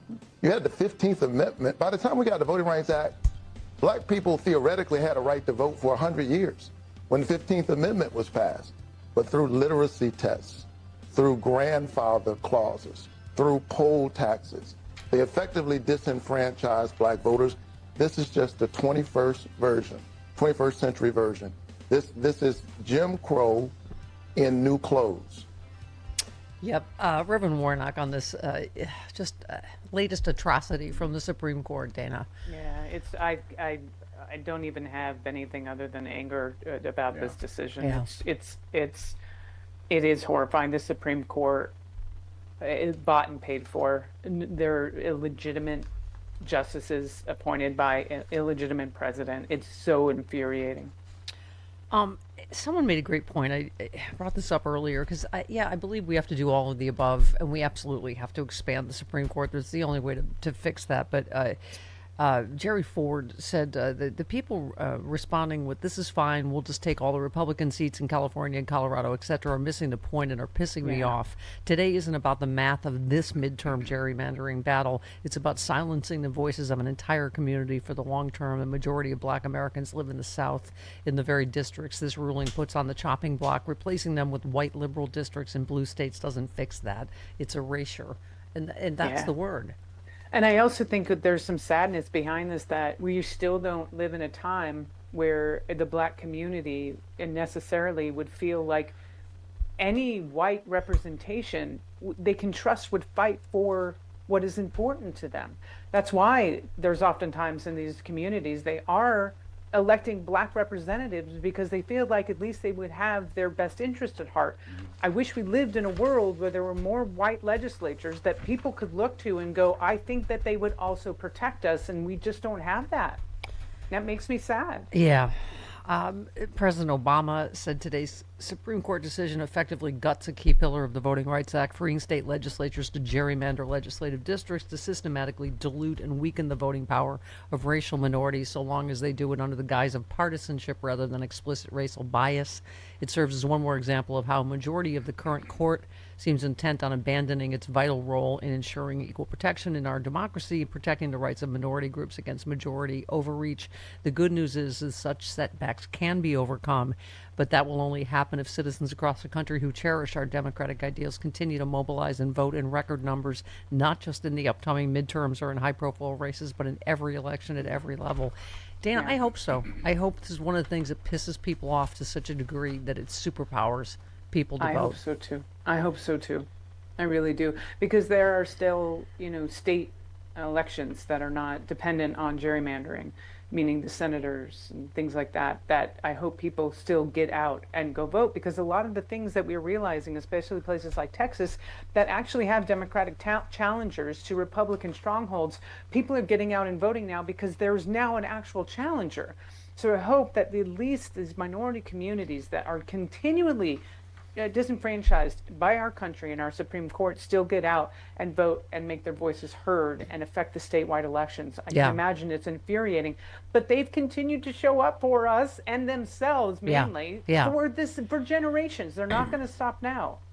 CNN's chief legal analyst Ellie Honig said this ruling will certainly unpack the upcoming midterms, as states are likely to scramble to redraw their congressional maps, eliminating majority-minority districts. Louisiana just this morning postponed their primary that's been set so that they can redistrict and then set up a new primary. That's disgusting. It's crazy. They're eliminating their one Democratic district. Yeah, Senator Marsha Blackburn, Republican of Tennessee, called on her state's legislature to reconvene to vote to eliminate all the House districts in the state held by Democrats. Man, this has gotten as ugly as we knew it would, right? Yeah, and they started really this, has. and we'd given them an opportunity for 10 years to vote against gerrymandering, and not one Republican voted for it.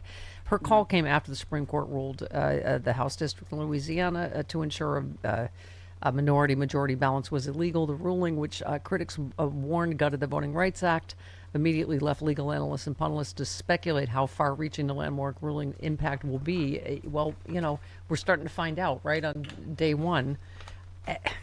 I don't, and can I just say, we played Harry Enton earlier. That is almost hard to. Trump has a negative 49-point net approval on inflation, right? I mean, Democrats are up 10 on the generic congressional ballot. That's just, that's even like up 4 points, I think, in the last month or something, driven by increase in support among Hispanic voters, women, and independents. They're going to, with surgical precision, try to suppress the vote of those people. They are, and I think what you were saying right now, the only thing I can hope is that we still have a path to the Senate, and I think the more and more they do this, that path is going to get wider. If there's enough people that are angry and they're going to get out and vote, because the only way that they can save any semblance of balance in this country is to get back one of the branches. And that would obviously constitute us taking the Senate if we can't get the House, even though I still think we have a very good chance, because they're gonna have 40 seats. They're gonna lose 40 seats in this election. They're gonna stop everything they can to do it. They need to be really careful, because I think we have a path to the Senate. So, well, we were just talking. I'm gonna make Chris Hulk out again. Oh boy. The news broke while we were on, Dana, that Maine Governor Janet Mills has dropped out of the Senate race there. But what made Chris mad is Graham Plattner, who's the progressive, he's 40 points ahead. He said he's 40 points ahead. He's heard nothing from the Democratic Party because, she was obviously the establishment favorite. That pisses me off so much. You know what? We got to be anywhere, everybody, all the time. Vote blue no matter who. I mean, if Maine has a more independent streak, which is why they, for some reason, think Susan Collins is moderate, I'm just interested in getting rid of her. Me too, and I hope there's enough people there that have had enough of her nonsense and her strongly written emails that she doesn't send, and her, I'm concerned, her concern, but doing nothing about it. I don't understand, what's going to be the straw there. She's proven time and time again that her words are empty. Yeah, and I've always liked Governor Mills. I like the way she stood up to Trump right to his face and all that. But me too. If that's clearly that's not who Maine's choosing. Maine wants someone younger, and I don't live in Maine. Maine wants someone younger. Less establishment. Yeah, I mean, we just, you and I are both huge Jasmine Crockett fans. I really, really wanted, was hoping she would get the Senate. But you know what? Tallarico's ahead of both Cornyn and Paxton in the latest polling. I'm like, and his good. fundraising is fantastic. Good. Vote blue no matter who. If we can turn a Texas, Tennessee blue. Holy God, right? Yeah, no, I'm with you on that, and I'll do everything I can to help him get elected down in Texas too. And I work for organizations that have a political arm, and I'm doing everything I can to raise the money so that they have boots on the ground to get people out to vote, because that is the big thing, knocking on doors and convincing people your vote actually does matter, because there's so many people that are just fed up with the system. They feel like it's broken, so they stay in their home, and this is one time. In fact, it's all the times we can't do that, but this time in particular, we say this every time, our democracy is teetering right now. Yeah, absolutely. I keep saying everything that happened in the Supreme Court yesterday. We've been talking about that Reuters did a deep dive into Trump's election meddling. So, in Ohio, I'm trying to get this voter data in all these states. It's clear what they're trying to do. I mean, they are panicked about these elections. The Ohio episode, part of a larger pattern, Reuters found in at least 8 states a wider-than-known federal push into the machinery and conduct of U.S. elections. Trump administration officials and investigators have fanned out across the country seeking confidential records, pressing for access to voting equipment, re-examining voter fraud cases that courts and bipartisan reviews have already rejected. A Reuters investigation found a broader than previously known Trump administration effort to expand federal control over elections. Boy, they've really abandoned that whole states' rights thing that they always loved, haven't they? I mean, elections have always been the purview of the states. But anyway, using investigation, raids, and demands for access to voting systems across at least 8 states, we're just going to have to be prepared for everything, right? Yeah. I hope we are. I mean, we've got Mark Elias busting his butt, making sure that we've got, challenging everything we can.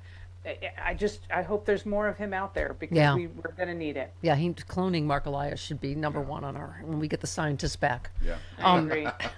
So just one more on the Supreme Court. NAACP president slammed the decision. He said today's decision is a devastating blow to what remains of the Voting Rights Act and a license for corrupt politicians who want to rig the system by silencing entire communities. The Supreme Court betrayed black voters. They betrayed America. They betrayed our democracy. The ruling's a major setback for our nation, threatens to erode the hard-won victories we fought, bled, and died for. But the people can still fight back. Our best defense and offense is the ballot box, and we're going to turn out voters in the midterms to make sure we elect representatives who look out for us. Our democracy is crying for help. I mean, I saw a lot of very prominent African-American, journalists, etc., just literally almost in tears yesterday, talking about the black people, they're, dead at the bottom of rivers, that tried to vote in the South, etc. It must be absolutely exhausting. This isn't a fight that's been going on for a year. This is a fight that's been going on for 400 years, if not more. When I think about how our country is founded and what they're trying to do now, it makes me nauseous. It really makes me sick. And I mean, we are so lucky that the black community still shows up and votes, because it's important to them. I don't even think they're, at this point, some of them, I don't even think they think about any other community, and they should not. But they're still getting out there, and thank God they're voting. In blocks, and we need to be paying more attention. These black coalitions have been doing the work for decades. The women in Texas, in the South, the men in Texas, in the South. I just wish we took, pages out of their playbook, because they know what they're doing, and we ignore them every damn election, and it frustrates me. Yeah, who was it that said it first about, African Americans have loved a country that very often hasn't loved them back? Yes. And it's. By the way, this Paul says, much like in amusement park rides have a height requirement, yes, you have to be a certain amount of racist in order to attend the upcoming Erica Kirk TPS USA event. Yeah. I don't know how they judge it, but have you seen her latest video? I just did a little Instagram incoming stitch on that one, because I don't know what in the world she's wearing. Why is she dressed as Antifa? I think she's like Rhythm Nation Janet Jackson. Yes! I'm like, what in the God? Go to Instagram. It's DG Comedy. Share the video. Yes. Just get a laugh. And also, don't make me agree with Candace Owens. Well, she's doing the show in a black shirt and a baseball cap. I'm Erica. And her shirt's buttoned up to her neck. Like if she had a collar, it would be like a priest. It is bizarre. I'm Erica. Go home and take care of your kids. Right. Ms. Vance, if you're nasty. That's what I did there, because she dry humps Katie Vance. The woman's place is in the home, but man, it would be nice if she spent a little more time in hers. Yeah, thank you. Like she's forcing other women to do. Yeah, okay. 46 minutes after the hour. This portion, Charlie, it's like a proctology exam.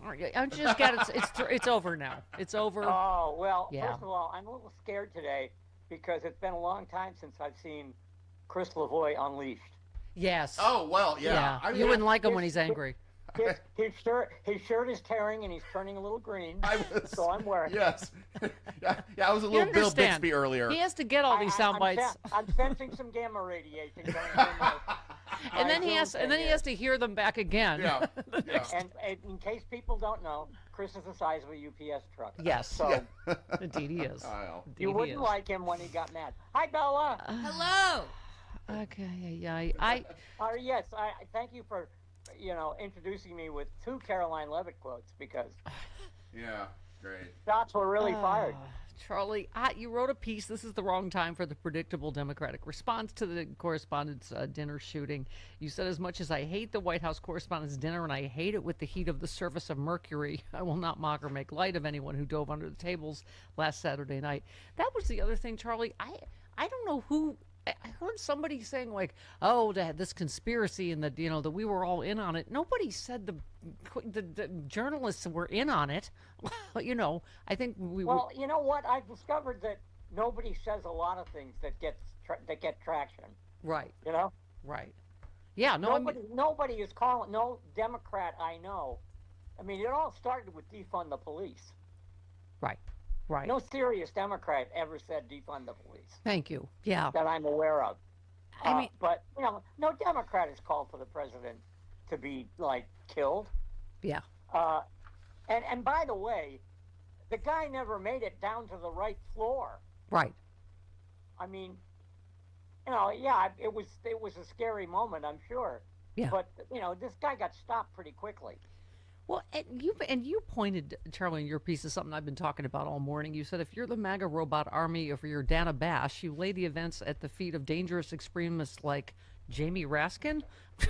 I mean, of all people to ask, right? Well, Dana Bash's example of dangerous political rhetoric was, "You said the president was bad for the country."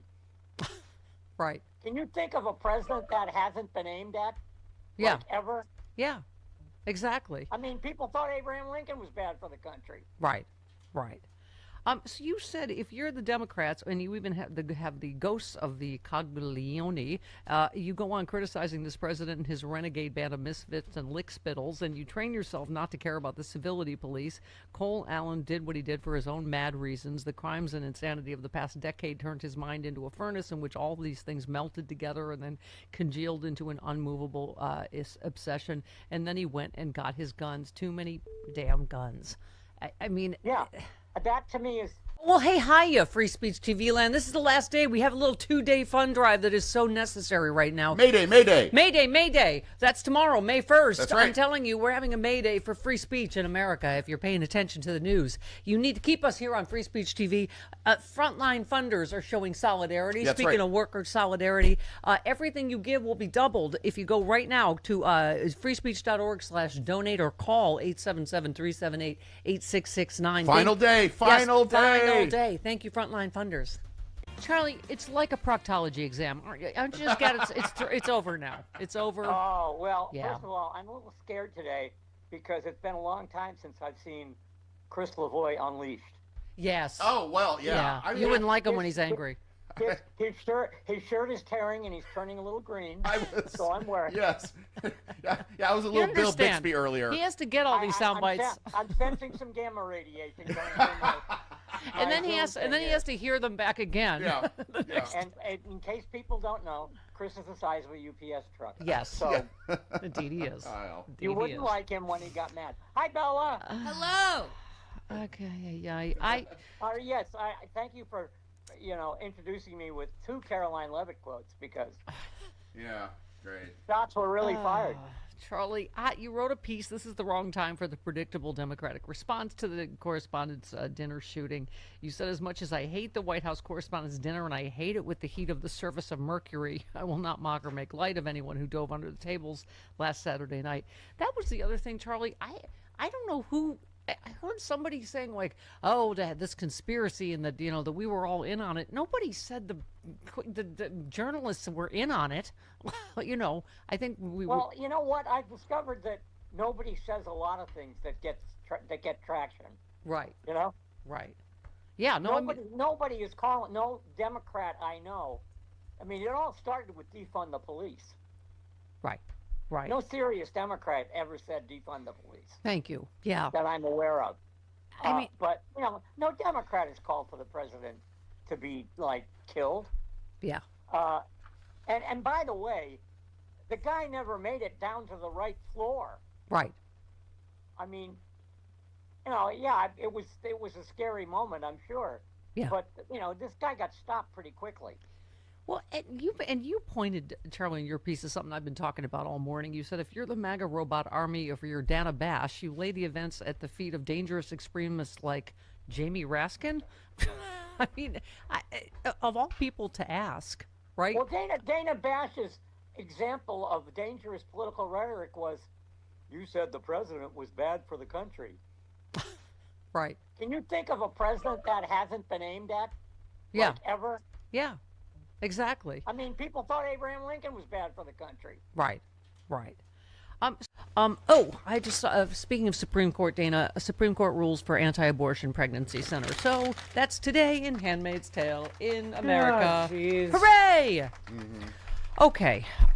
So we were talking about the Hegseth hearing. He is just such a disgrace. I was saying every time. Do you know how many times he said that's a gotcha question? Just the basic. They're doing their jobs of congressional oversight, right? About costs, about war crimes, and he's just clearly an angry, belligerent, incompetent drunk, allegedly. Well said. That's exactly what it is. I loved the hearing. It was nice to see some of these Democrats really catch him in some lies. Oh, yeah. Yeah. You've got people actually having him admit on record that he knows that the military has to say no to illegal orders. I mean, those moments, especially when he tried to take all of Mark Kelly's, valor and all of this stuff, it was just a beautiful moment, and there were so many of them. Oh, well, Christopher Lavoie has one for you now. General Kane, I want to come back to something, a really important principle, and my time is limited. You testified to an important and bedrock principle of American law, that our service members follow lawful orders and lawful orders only. Is that right? Do you agree with the statement, quote, the military won't follow unlawful orders? I do. Mr. Hegseth, do you agree with that statement? I do, but understand what you're insinuating at a partisan point. I'm not. I'm actually quoting you directly, Mr. Hegseth, from April 12th, 2016. And I appreciate that on the record, you've clarified this important principle of American law. Gentley's time's expired. Yeah. Pete Hegseth's time has expired, in my opinion, as well. I hope so. This one, industry experts has forecast coming spike in gas prices, so it's only going to get worse, right? Because of this ridiculous Iran war. It may be made worse by the president's social media posts, experts are saying. Take his phone away. Oh my God, seriously. When summer driving season begins, there will be another gas price shock. One expert said that hits people in the face. There's a day of reckoning coming. It'll be painful because I can tell you the stock market's ignoring this. Another spike in prices around Memorial Day could be a fatal blow to Republican chances. I hope so, man. We got to sweep this version of the party into the dustbin of history. I really hope so too, and I have a feeling, and I've said this over and over, they've weakened so many red districts that I think they're going to be surprised when independents and some Republicans in those districts have had enough and they vote against Republican candidates. Yeah. I just like the Comey thing that we've been joking about. It doesn't pass the laugh test. Trump insisted the Comey Instagram post probably constituted a threat to his life. I mean, first of all, we keep saying he didn't even arrange the seashells. Like that's is like the big thing. Absurdity upon absurdity. The big thing is for me is people like, oh, it was a message. He walked on the beach and found this, took a picture and posted it. I mean, come on. So A.G. Blanche snipes when asked if Comey case is being warped to carry out a political agenda. Of course it is. Legal experts, as we've said, from the left to the right, have said the same thing. They asked if it was genuinely a serious case or an unserious case. And when the memes are everywhere about the witness list is, SpongeBob and Nemo if they can find him. And right. It's like they keep. What did he say? He said, he was talked about, the difference in the, none of us can say his name, Jack, whoever that posted 8646 thing, right? They're like, oh, well, we had to do an investigation. What's in it? Really? What was the investigation? What took a year?